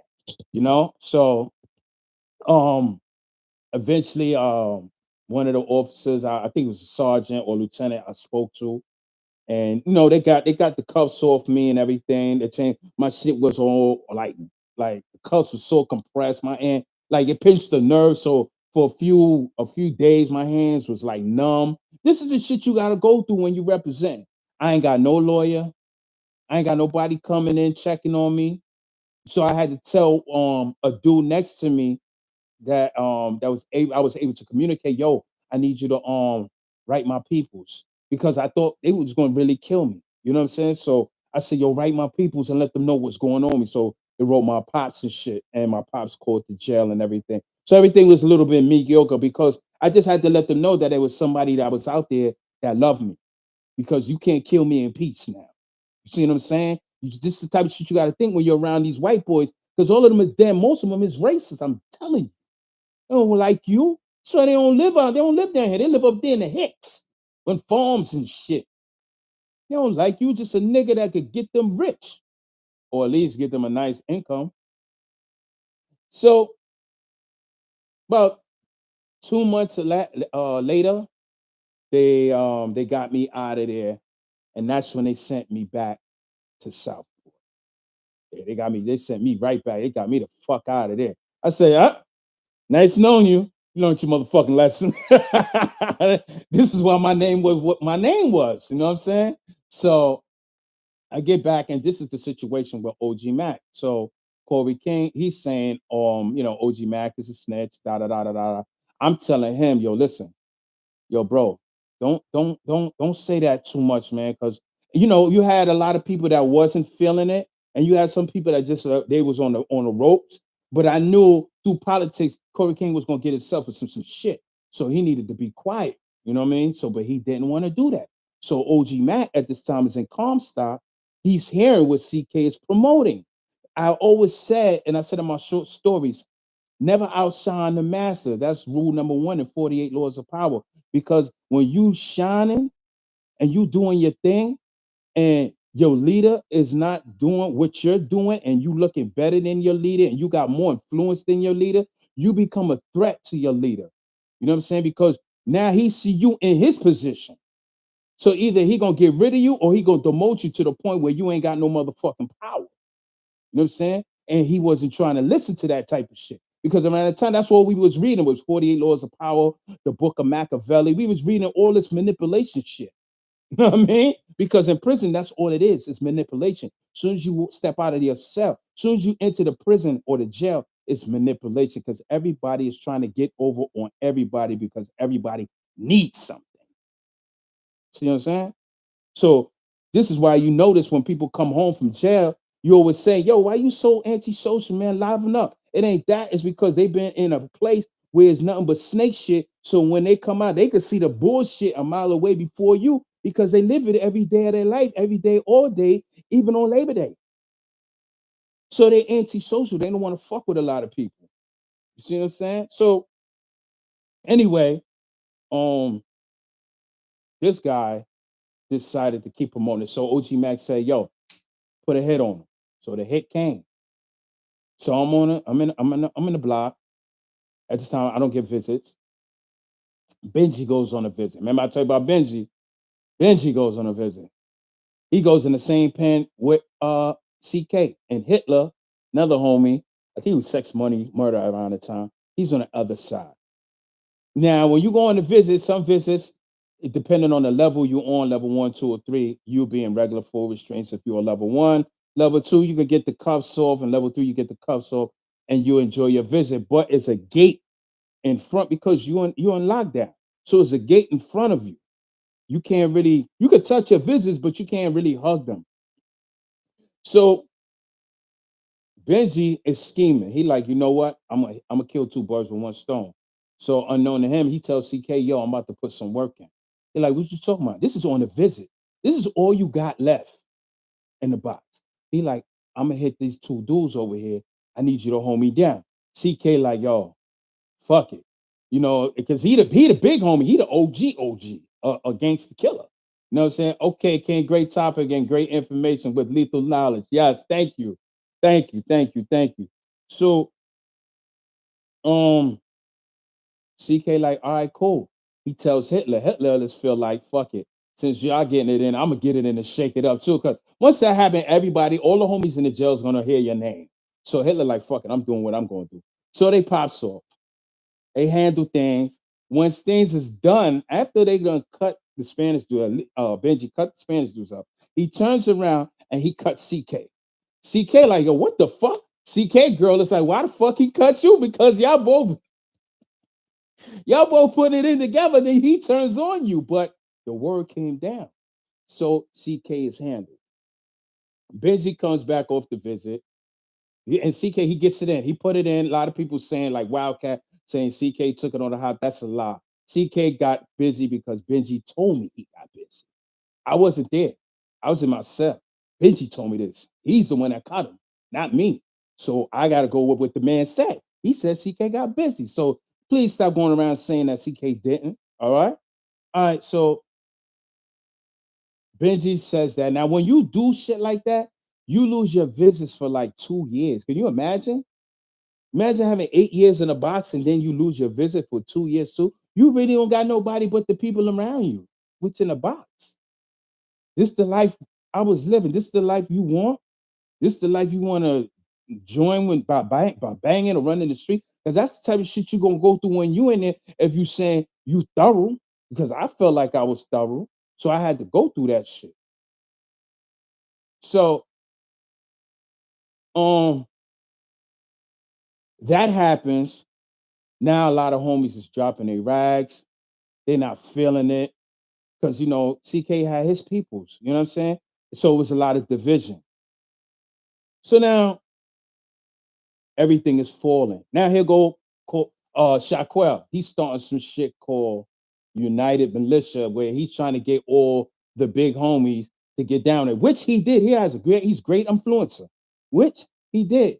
But once he told them that he left Southport and went to Comstock, and then he told everybody, yeah, he left headquarters first, and then say, yo, nah, we pulling out, we not Bloods no more. So everybody that was big homie that had the influence under him was like, whoa, nigga, nah, we not doing that shit.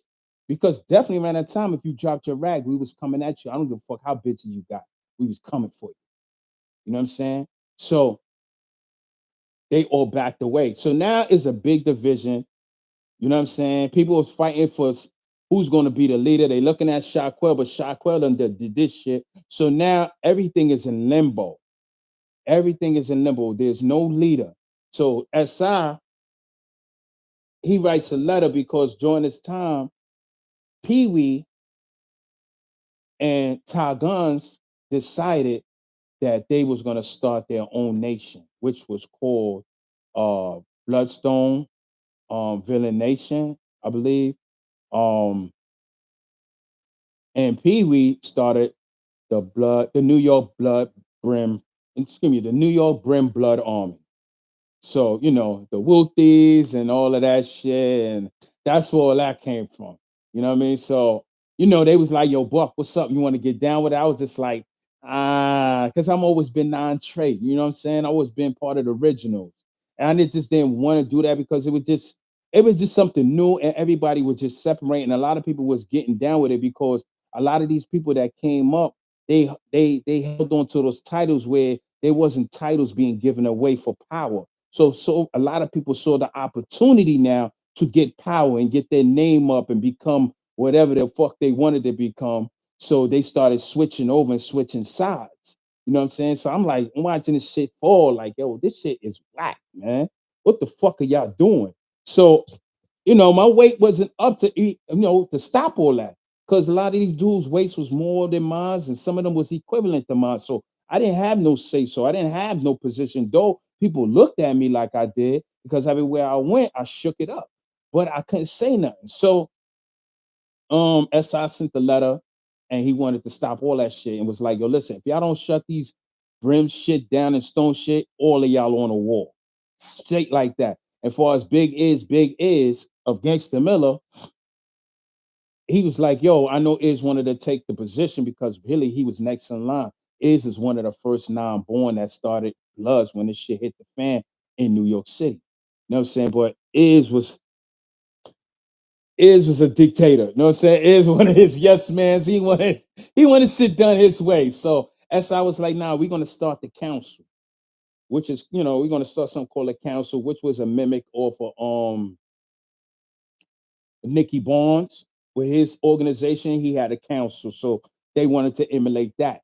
And that's what, you know, the UBN started with the council. I wasn't really feeling that shit because he had a lot of motherfuckers that was in position that was fucking bozos.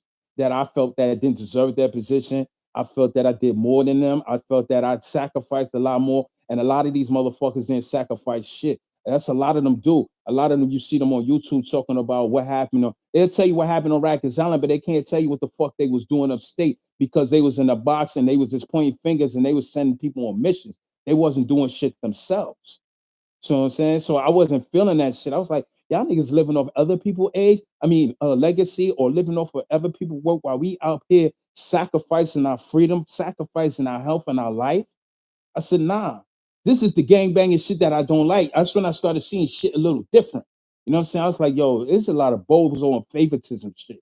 It always seems like you always gotta be in the right place in the right time to get something from a motherfucker that you know that you deserve.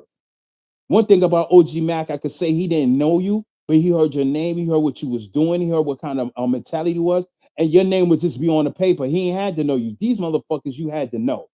You know what I'm saying? So things was taking a turn for a worse right there. Because you had dudes that was soft that was in power.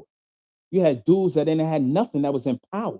You had dudes that was leaders, but the soldiers was living better than the leaders. The fuck? What kind of example you would set? You see what I'm saying? I can't follow a guy like that. I want to follow a guy that can help me get where I'm going. I want to be like you. But this was the shit that was going on. So eventually,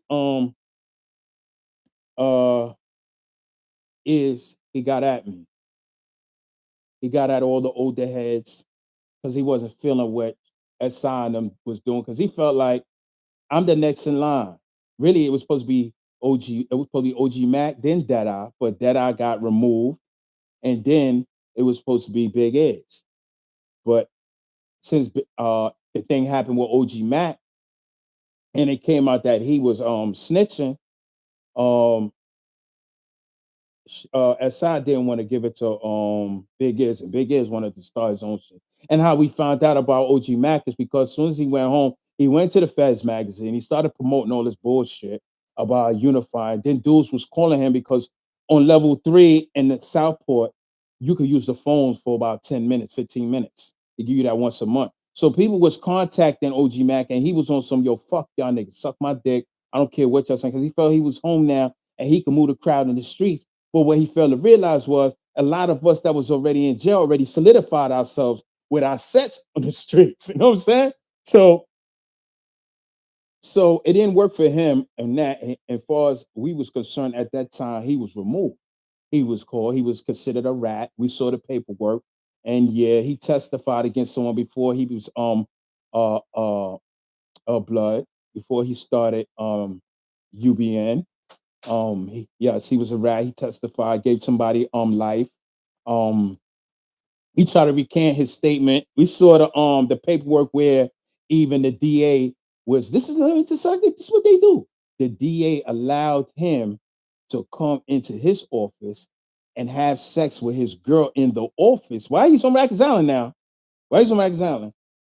In order to testify. So the prosecutor exchange was, I'm gonna give you some pussy as long as you tell me what I need to hear to make sure this case is solidified. And that's what happened. It's all in the paperwork. So we said, oh, you motherfucker. You supposed to be the leader and you a rat? So that definitely made dudes start dropping their rat. They're like, hold on, I'm gonna follow something that started from a rat and I'm rolling with him. Nah, that ain't happening. And then we started to find out that he didn't really start this shit from the West Coast. He just read some book, Monster Cody book, and he came up with this shit. Word. He manipulated the whole shit. This is how blood started in New York City by manipulation and lies. You know, when you start something from based on lies and manipulation from the root, everything that sprawls on is going to be destruction eventually. And that's exactly what happened because now that you having dudes saying, yo, you heat out the whip and you got to cut them or stab them just to get them out the gang, guess what happened? Now you got an enemy. Now people started building different gangs. Pee Wee. Now these people that got hit, guess what happened? They started joining those gangs. They started saying, yo, I'm hat. Yo, I ain't with you being. Now here comes separation. Or everybody that got hit was going into these different groups now. Now, if I run into you and I'm Hat and you Miller, I don't give a fuck what happened 5 years ago. We got beef, nigga. Now here comes the set trip. Y'all was like, wait a minute, I ain't signed up for this shit. I ain't signed up to start going against my own. Now, around this time, after the nurse situation, I have a new charge. So now I got a new charge and I got all this other shit going on with box time. I think around this time I think I had like 8 years in the box now that I had to do. You know what I'm saying? So population for me was not even a thought now. You know what I mean? So, and there was a lot of people like that, like myself, that I'm in the box, and some people would say, "Oh, niggas is hiding in the box because they ain't trying to be in population." Motherfucker, that's how we left population. You know what I'm saying? So it wasn't that we were scared. We was doing what we had to do because we were sacrificing. Because we all thought that we had a means to a purpose, but we was all being lied and manipulated. You know what I'm saying? We was all getting new time away from our family for some gang shit where a bunch of motherfuckers didn't give a fuck about us. Not everybody, because all of us was being manipulated. You know what I'm saying? By those that was in power. You know what I mean? So now I leaves Clinton. I leaves Clinton. No, excuse me. I'm still in let me touch upon this. So I'm in Southport. So Big Izzy sends me a letter. He says, yo, listen, I'm bringing back NYB. Now he's godfather against the Miller blood. So I'm like, okay, NYB is originally the original set of UBN. Then it was UBN because you can't have a United Blood Nation when there's no other sets. It was just NYB, New York Bloods. So I wanted to be the original. Now I was non-trade. So Iz was like, yo, well, come with me. I said, all right, I'm gonna come with you, but I'm staying Gangsta Miller. That's what it is. So he made me, the acting godfather of Gangsta Miller Bloods. But I guess around this time, the mail was being fucked up, and it was this other dude named Hot Dog. His name was on it. So both our names was there. Hot Dog, he was another heavyweight, you know what I'm saying? But I wasn't trying to hear that shit. You just came around. That's how I felt. No disrespect. And you had five sets. You had Gangsta Miller Bloods, you had Miller Gangsters. Um, shit. I'm trying to remember. Yeah, I'm trying to remember. Um, shit, man. I'm sorry. I forgot. Because a lot of this, y'all, I try to forget because I moved on in life, and I will get to all of that. Because I see time is on me. I've been on here almost 3 hours, so I'm trying to hurry up a little bit. So eventually I go to upstate, which is another jail. I leave Southport and they send me to upstate. Upstate was it was like Southport, but it was a double bunk jail. It was a double bunk box. So eventually shit wasn't working out because they had a lot of crazy.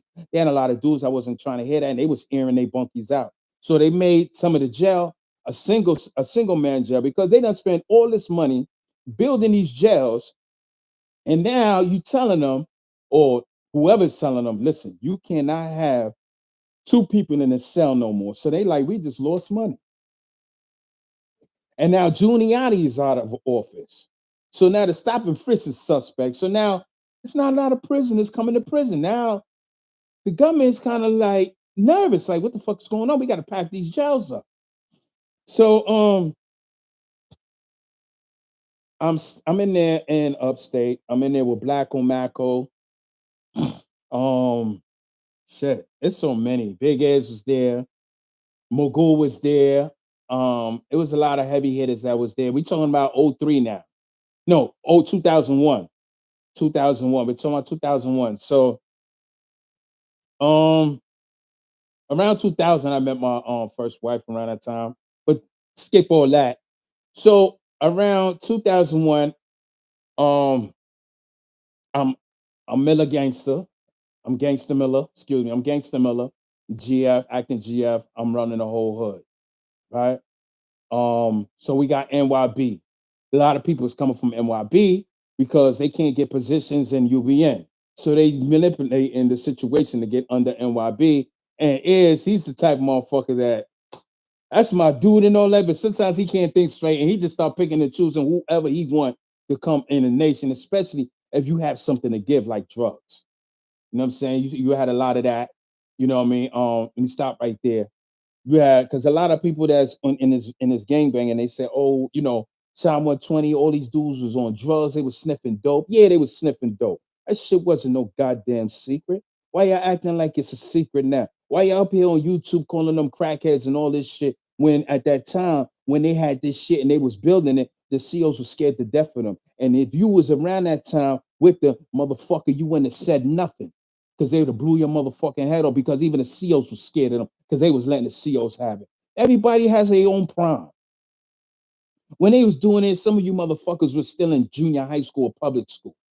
They was putting this shit on the map. And now that you join the gang or you not in the gang no more, and you see they force, you got some negative shit to say about them. I don't have nothing negative to say about nobody because everybody sacrificed their own way to be away from their family and put this shit on the map. And what the fuck are y'all all out there beefing about some shit that happened 30 years ago? So anyway, and so anyway, you know what I'm saying?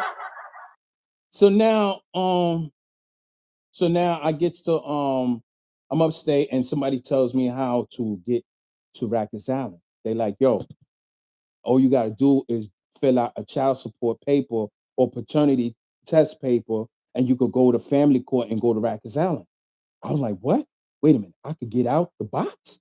Oh Shit, why you tell me that? Now this time I'm getting drugs off the visit. I keep scalpels. I keep it in my lock. So I made a pocket so I didn't have to put it in my, you know what I'm saying? I didn't have to put it in my rectum or none of that. I put it in my head. So now I put it in, I go back to Rikers Island. I get to Rikers Island, I go through my situations, you know what I'm saying? I had to make my presence felt. I'm not going into the war stories, but I made my presence felt, and shit happened. I get to meet some good brothers. So, like the last two times I went upstate and came back down to Rikers Island was like a very, it was very important time because when I got down there at this time, I kind of like took the jail down there over. I made down there everybody down there against the Miller. But they had a particular set called SRG. This set was ran by my man Cash Brim, got lots.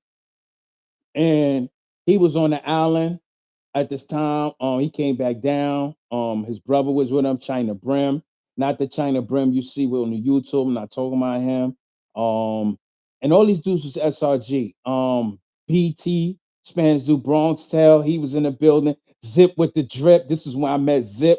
And I came back down. Zip was in the building doing his thing. So we had a nice little circle. So as I said, I don't get along with police too much. So around this time, it was like Christmas. It was Christmas. And it was a big dude. He was like 6'6", 200 something pounds. And I was getting kosher at the time. And I wanted the chicken and all that shit. I wanted the regular food too, but he was on some bully shit. Like I was small, so he thought like he could get over on me. And I was like, yo, big man, you're not gonna talk to me like that. Like, I'm gonna get what the fuck I want. So make a long story short, he said some wild shit to me that I had to let him know who I was. So me and another dude, he was Spanish too. He was cool. He ran with the homies.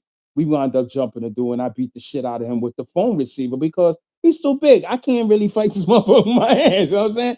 So the squad comes in. Cash and them is on the other side, right? Of the house. The gates is open. I'm fighting now. The whole dudes that helped me jump this dude, they don't ran because they heard the squad is coming. Not me. I'm fighting with this motherfucker until they come. That's how we give it up. So they come, and as soon as they come and they come in and see us fighting, they jumps us. So I turn around, start fighting them. Big man, he start fighting them too. So now we both, I know it's weird, right? We fight each other, now we fighting them. So, but unknown to us, we find out later on Christmas what they do in these corrections. They shut shit down early because they have their small party. So these officers was drinking, and I heard they was drinking heavy. These motherfuckers was drinking on the job, Hennessy, all that shit, and they was cooking back, and they was having a ball. So now they running to us. Now when you're under the influence, you go from 0 to 100 because sometimes you speak out of your emotion because alcohol intoxicates your mind where you're not thinking so clearly, especially when you're angry. So they come up in there, sticks out, and they just swinging this shit, and they trying to beat us all in the head. We fighting, they fucking us up. So Cash and them, they pops off. So now they fighting. The COs is fighting the whole both sides of the dome. Dudes is fighting them, picking dudes. This is it's a madness, right? So now we all in the pens. We all bloodied up. We all fucked up. And of course, we all get new charges. So meanwhile, I already got a new charge going on. Now I get another new charge, right? And Cash, all of them getting in trouble. So we all leave the jail. I mean, we all leave. Me and Zip was in the house for a minute. And it was good because I was getting Zip was getting drugs. And we was making, man, we was killing the game. We was getting a lot of money. Jail is money, man. You could sell anything in there. It's like a big fucking, I don't know what to call it shit, man. It's not, all I could say to you is not about right or wrong. It's just about survival and it's about money. It ain't about no justice. And I know, stop listening to TV. That shit is totally different in there. Once you get in that motherfucker, it's gonna be so hard for you to get out. They gotta tell you take programs and all kind of bullshit. And oh, we're gonna get to that too. So fast forward, because I want to come to an end of two. I've been on here a minute. Fast forward, um, I'm in Elmira, and there I meet my man Stutter Diamonds. You know what I'm saying? He had Desperados that started by Kool-Aid but Kool-Aid's on the NYB. You see what I'm saying? So eventually Kool-Aid didn't want to be a part of NYB. I'm gonna call it like I said, he found a white girl and she promised him pussy and trailers and drugs, and that motherfucker turned Muslim and he left. So instead of giving it to me, NYB, he give it to Stutter Diamonds. I feel some type of way. I'm here from the beginning. How are you giving it to these niggas that just came? No offense to my son Stutter, but Stutter came with Desperado after this shit was already organized and solidified. No disrespect to him. That's fan. So I'm not gonna go against him. So I said, you know what? I'm starting my own fucking game. And I took all the Millers from NYB and I started Miller Dynasty. This was 2005. 2005. So I'm doing this shit. I'm in Elmira when I did it. I started Miller Dynasty.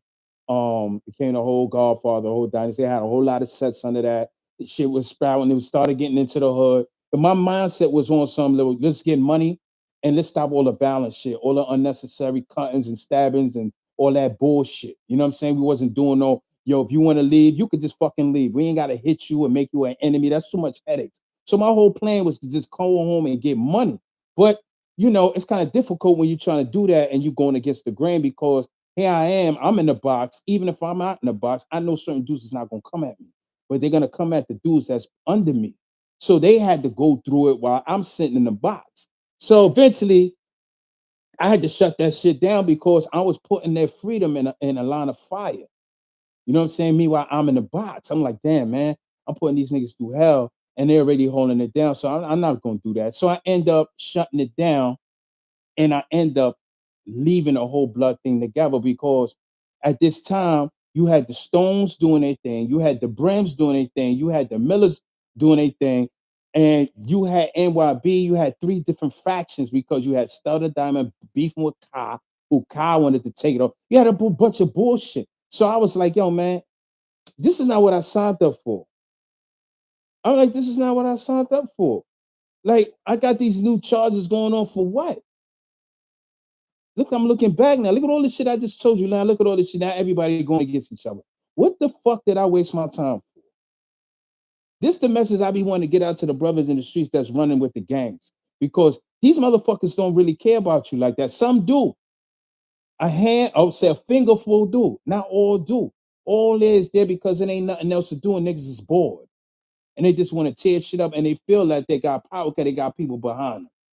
But once your ass get in that system, once your ass start getting around them lawyers that start talking about cop outs and your bail is 100,000, you won't even look at your mans. Right in your mind, you don't even look at your mans for a bailout. You look at your people's. The first thing you do, you think about, damn, can they afford it? You don't look at your mans in them. You know why? Because you already left the town. You know they ain't got it. You know they ain't got it. So you just banging for no reason. West Coast shit is different. That shit is a street gang. So they could hustle on the street and get money. That's why they should turn federal. Our shit out here, come on, man. Wasting our time. So I leave Southport in 2007.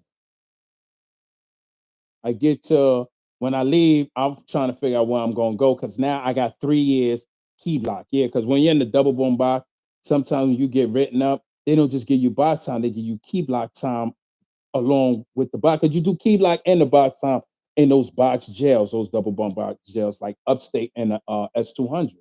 So I had 3 years. So I'm like, God damn, man.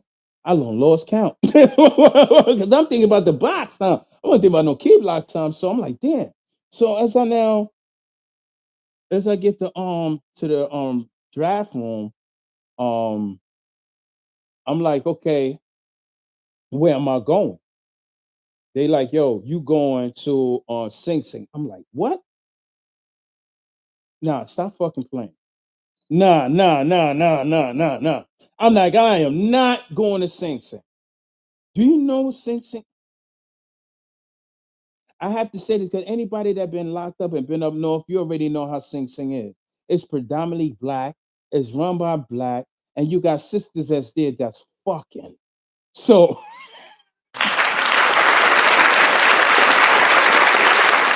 you know what I'm saying? So I definitely didn't want to go to Sing Sing. You know what I'm saying? I'm like, what? They fucking shit. I definitely want to go down there and shit. Because look, because when you get to Sing Sing, you in New York City, down there. You in Westchester County. You right there. You just take the Metro North and come straight to Ossining. And you are 5 minutes away from the chair. So I was like, you know what? I ain't fucking this up. I said, I'm chilling. And plus, I already dropped my rag. I'm not blood no more. So now I'm out. I'm coming out with a wolf's ass. So I'm like this. In my mind, don't give me no fucking warning, because you give me a warning, I'm tearing your head off. That's how I was moving. Now I got my mindset on where I want to come home now, because I ain't got nothing signed up to be sacrificing. Now I got my mind and my focus on coming home. Now at this time I get a wife too, fall in love. I'm trying to make shit work. Now I'm trying to do something different. So as I get there and I'm in a cell, I'm doing this key block time. There's this brother next to me named Supreme. He like, yo, what you listening to over there? I'm listening to some rap stuff, because I had some old rap from the mid 90s and stuff like that. 'Cause remember, I've been in the box all the time, so I wasn't getting packages and getting all the new Biggie stuff and all that shit. Shit, I was locked up before Biggie even came out. So you know what I'm saying? So, so I've been around. So he like, yo, listen to this tape. So I look at it. It was called The Origin of Blackness. It was by Louis Farrakhan. Said Farrakhan. Now I ain't like this motherfucker as it is, because I was listening to what the white media said about Malcolm. Yo, he killed Malcolm because Malcolm found out white people could be Muslim. That he was a racist, and this is all the shit that was going through my mind because of what the TV programmed me, instead of searching and doing research and then finding out what really happened. You know what I'm saying? So I'm listening to this. It's two tapes. So I'm listening to this shit. Yep, cassette tapes. So I'm standing there, I'm listening to it, and he started talking about some shit that I ain't never heard of. He started talking about who the original man is, and that how that when God created the original man, how God studied himself in the universe, because before there was light, there was darkness, and it was just pitch black. And then God studied himself. And then when he studied himself, he created himself in the physical form, and he created us. And then he blew his life into us, which is the spirit of God. You see what I'm saying? So he started to teach how the original man and the original woman is first, and they black. And I'm like, oh shit, wait a minute. I ain't never heard no shit like this. Then he started talking about how the white people was made, but he was pretty much talking about how we need to cultivate ourselves and uplift ourselves, and started killing one another, and we doing the works of the enemy. And then I started thinking about everything that been going on in the prison system. And at that time, while we was banging, we was also required to always read everything that happened to the Black Panther Party. So we read all the George Jackson, the Bobby Seale, the Huey P. Newton. So we're at a young age, and we're getting all this information along with studying 48 Laws of Power and the Book of Machiavelli. We're 25. We're reading this shit. These young kids don't read these type of books. They on YouTube, and they listening to music. We was being trained to be warriors around this time. So my mindset was different. So now when I'm hearing this, I'm like, yo, the way he put it was the fact that he made me love myself.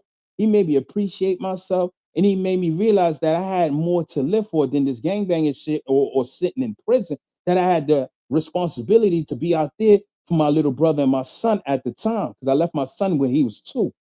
He's like 16, 15 now. You know what I'm saying? So I'm like, yo, you got some more, Farrakhan? He like, yeah. I said, I want some more. So he was going to the mosque, and he was giving me these tapes every day. I stopped listening to hip hop like that. I started just listening to it. I started digesting all this information. You know what I'm saying? Shit that I wasn't learning in school. So I'm like, oh shit. Now I started to look at my people different.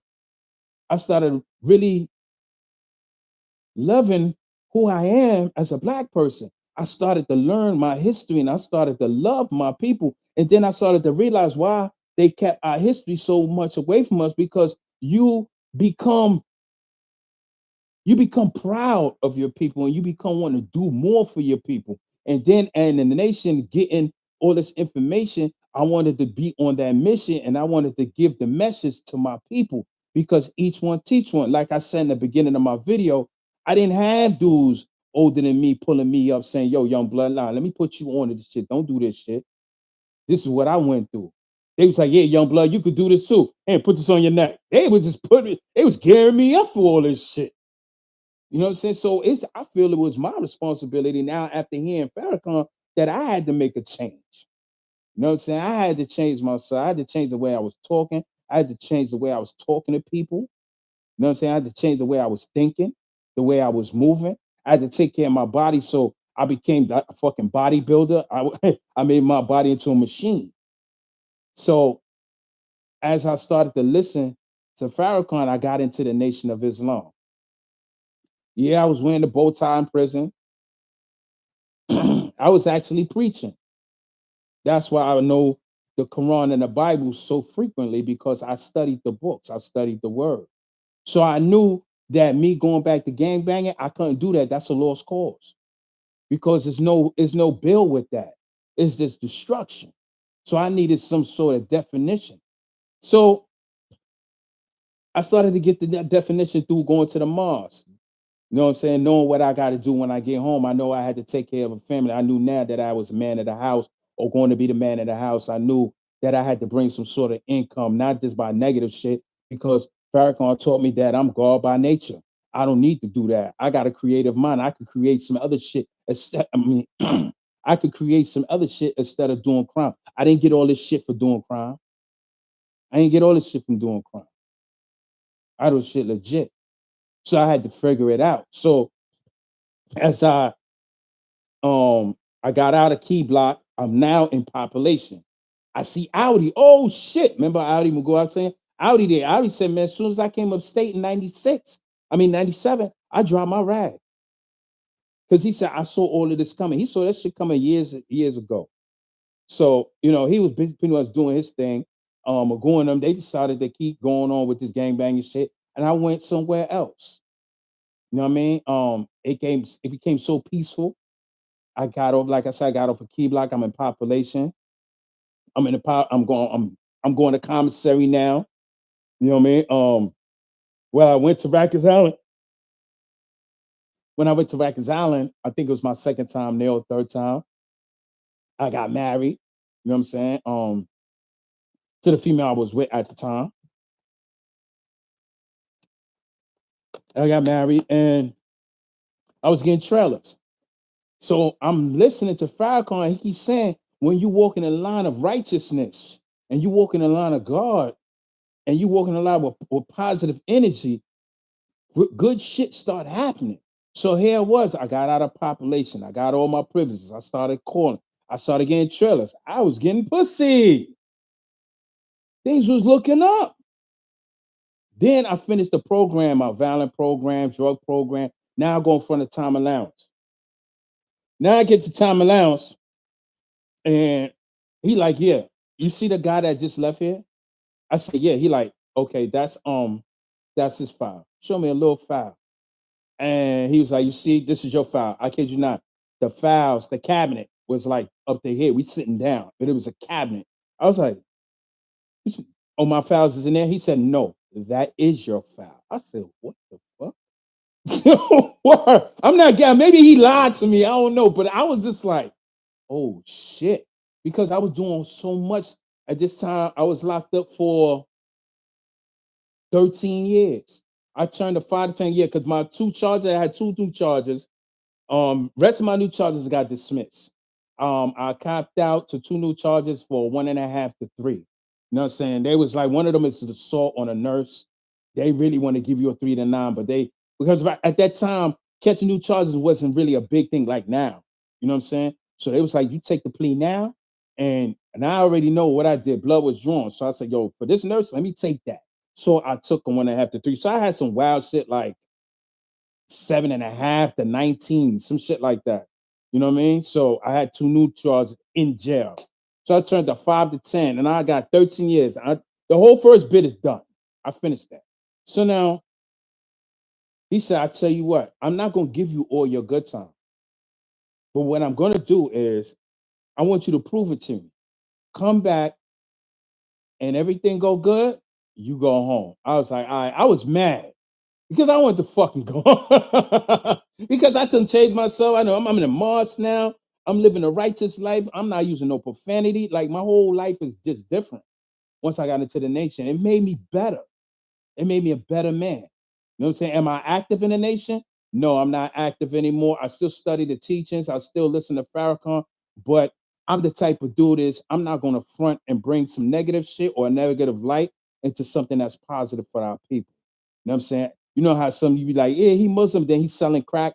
I'm not doing that shit. Not in that shit. Not with Nation of Islam. Maybe all them other ones, but the Nation of Islam has a different perspective. You know what I'm saying? They make you into a man and into a woman immediately. You know what I'm saying? They really on it like that. So I couldn't bring that there. So I said once I came home, I kind of stepped away. But I get into that.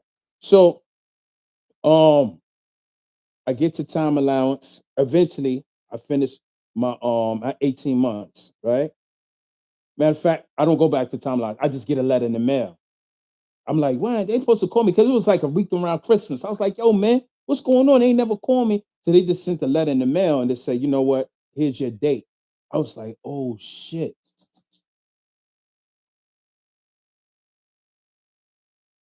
I said, oh shit. I really got a fucking date to go home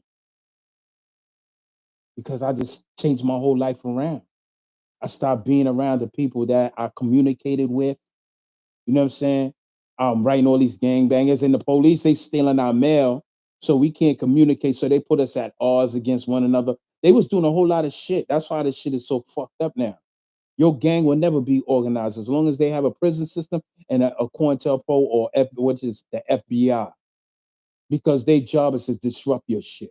They're gonna infiltrate. They'll bring a motherfucker that look like me, and he'll sound gangster and have connections from the feds and to make it look like he's doing his thing, just to infiltrate your shit, and you wouldn't even know. But back to what I was saying, I started to move it different, and now I got my release date. Now I'm going to these programs where they prep you to come home from jail, right? Okay. Remember, I said everything is a message saying about just gangbang. So now I get to these programs, but the programs they have is so fucking outdated. We out here using DVDs. They still up in there using VHS tapes from people that's in 1985. That's the fucking shit look black and white, the screen. Ain't got no color. It's television set. They ain't got no screens. Or maybe now, but back then when I was there, they ain't had no screens. And now the people from 1985 is trying to give you information how to cultivate yourself in society in 2003. Or I mean, excuse me, in 2010. Because it's 2010 now where I'm going to these programs. So from locked up from 94 all the way to 2010. And ain't got shit to show for all the gangbanging shit. But a bunch of headaches and prison time. And lost time. Because when you're in prison, your time stops. Your life stops. Everything you do stops. As a matter of fact, when you're in prison, you don't even exist no more. You don't have no credit. You don't have no Medicaid. You don't have no insurance. You don't have no job. There's no traffic going through your social security number, which means you do not exist. Life is going on without you. When I came home, Biggie was gone and Drake was popping. Before I got locked up, it was MOP. Biggie wasn't even signed. Life goes on without you. I hope you listening to me. Don't set yourself up. Don't let these motherfuckers out there set you up and have you running the streets for nothing. Told I represent some. Represent what? Some of the motherfuckers that want you to represent don't even have their own apartment. They live with their mother. Told I represent. You say they OGs, they ain't got no income coming in, they live with their auntie. But I gotta listen to you, and you don't even got your own place. But this is the life of gangbang for some. So I'm looking at these videos, and it's giving me outdated shit. Like you go to your now, this is what I think at the time. They're like, you go fill out the applications, you got to dress accordingly when you go to these job interviews and so and so. And I'm like, okay, okay, okay. You know, they tell you about the EBT and all of that. I'm like, okay. But most of the shit is outdated. So when I come home, I'm not prepared because their job in prison is not to prepare you for society because they need you to be a repeated cycle because they need money to keep this prison going. Prisons are owned by private corporations. They are privately owned by private owners. Even Michael Jordan has stocks in prison. This is not owned by the government. So if I'm a private owner and I own a business, you own a business, do you want your business to belly flop? No. You want to be successful. So you own a prison. Your job is to finance politicians that can strengthen the laws or could get you or get a way for you to fill up these prison systems. And we fall right into it. We walk around with the guns all day like we got a license. We drive around with no license. We do all the corrupted shit because our corrupted leaders in politics is doing shit. So we do it and we get caught up. Now I come home. I'm like, yeah, I got to go fill out a job application. My lady is telling me we don't do that no more. You got to do it online. I'm like, online. She's like, yeah. I'm like, oh shit, I ain't know that. They told me. See what I'm saying? They set you up to fail. And then now I get these cell phones and I don't even know what the fuck. My first one was like, I think it was a flip phone. And then my other one was a BlackBerry. And I was just excited with this shit because when I left home, it was no cell phones. We was using the phone on the wall. See? So now I'm caught up in the streets. Now, don't get me wrong. I tried, I went to the nation. I was home for 2 weeks and I went straight to the mosque. And the brothers was calling me after that because their job in the mosque is when you come home, they always on you like a parole officer because they know how easy it is for you to get swallowed up in the world and get distracted. Because when you come home, see, when you're in prison, you ain't got no distractions. You just sit there every day and you think, you write letters, you read books, and you get conscious. That's why people sound good when they come home because they're really focused. But when they come home, in prison, they sound, in prison, they sound focused because there's no distractions. But when they come home, there's a lot of distractions there. They got the music, the cars driving by, they got the chicks all in their face now with the big asses. You looking like a celebrity because you've been away for a while. You got your little 1 or 2, 3 outfits that look brand new. You got muscles, and they giving you this attention, and you get distracted. And that shit only goes for about 30 days because when you're not around, that's how your reputation and your honor grows when you're not always around. That's why when dudes come home from prison, they like superstars. So now you get distracted and then you get into the life because now your clothes get old and you can't rock that shit every time now. Now you're looking for something to do and you can't get a job. This is what they set you up with, man.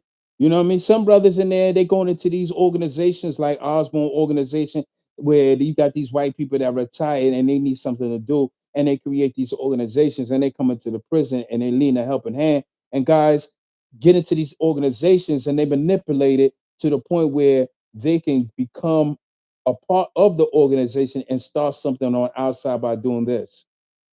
Because in prison, that's all you're doing. Even what I'm doing now, I could do that shit for Osborne and make money just by doing this. And you got guys that do that. They doing on YouTube. They got a whole lot of nonprofit organizations. I don't know what the fuck they doing with it. I don't want to ask. They don't talk about it. They just talk about a whole bunch of other shit that I don't really agree upon when it comes to this gang shit. They make this shit a episode every episode.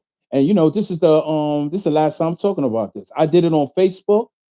You know what I'm saying? And it went away, but I'm doing it again because it's going to stay here. And plus, I had a stronger message.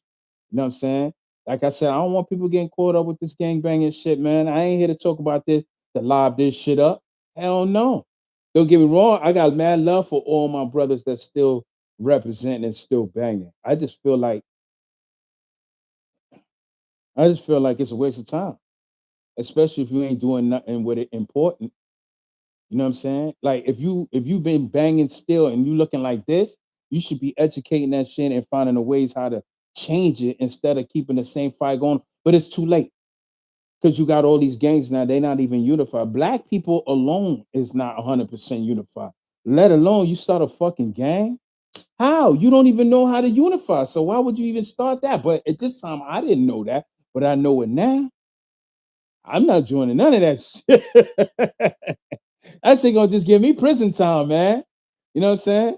And I know some of the that's banging that was there with me probably don't like what I was saying, but that's why I wore this sweater. Fuck your feelings. This ain't about you. This is about a message to the youth. It's about those that's running the streets. You know what I mean?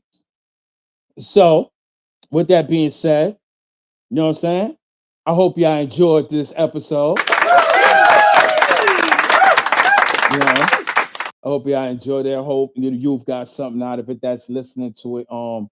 If y'all got any questions or anything you want me to touch up on, just let me know before I conclude this. My wife is in there waiting on me. Like I said, it's our month, it was our anniversary month, her birthday month, the month we met.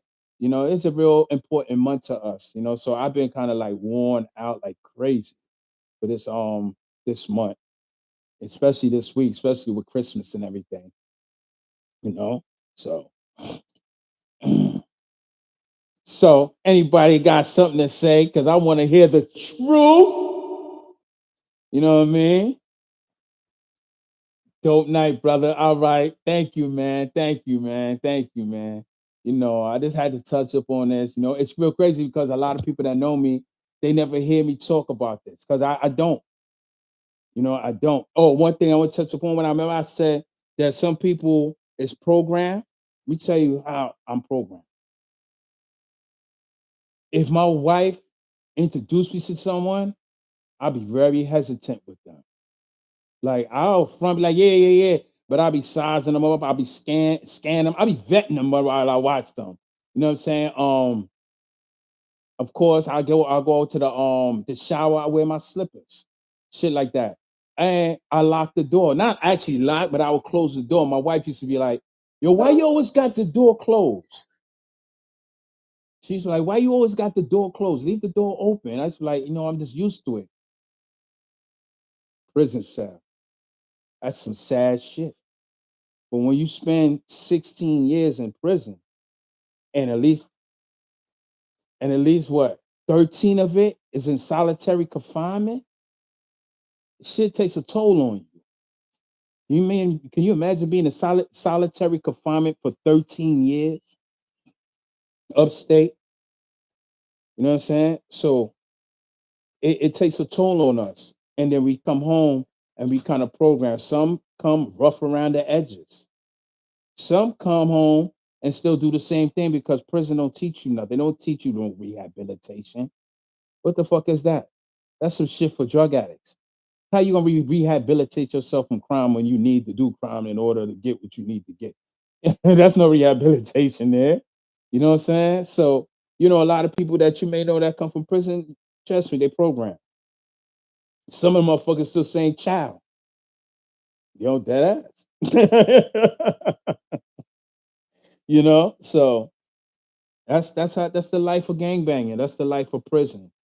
And that's the life of the corrupted officers that beat people down and commit murder and get over it. Even the police right now, Mayor Adams, this whole circle, all of them is being indicted. One chick, she rigged her. She's a commissioner. It's funny because it's all the commissioners he put in place that got caught up and no longer commissioners. And he put one that was in place. I forgot the sister name.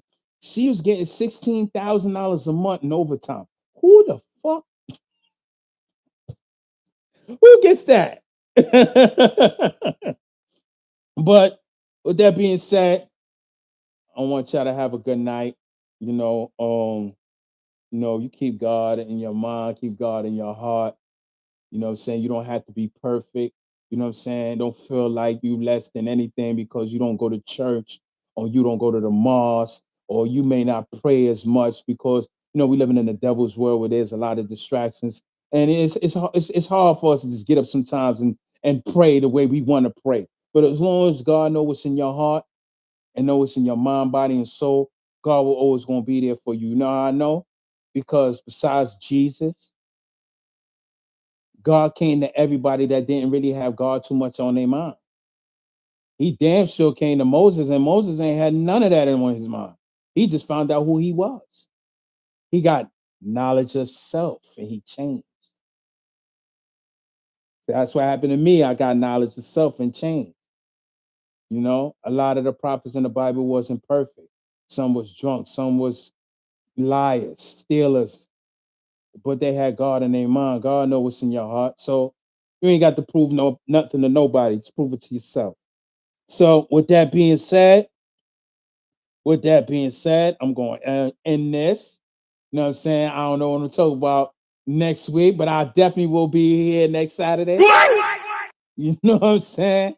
And I think I'm gonna talk about. I don't know what I'm gonna talk about, but I'm gonna definitely talk about some um politics. Probably. I don't know what comes to my mind. You know, I know I touched upon that Fat Joe. You can check it out. I got it up there online. Fat Joe Exposed, something like that. Check it out. It's a good lecture. But anyway, y'all have a good night. You know what I'm saying? God bless you. And I'll see y'all another time. Later. Good night.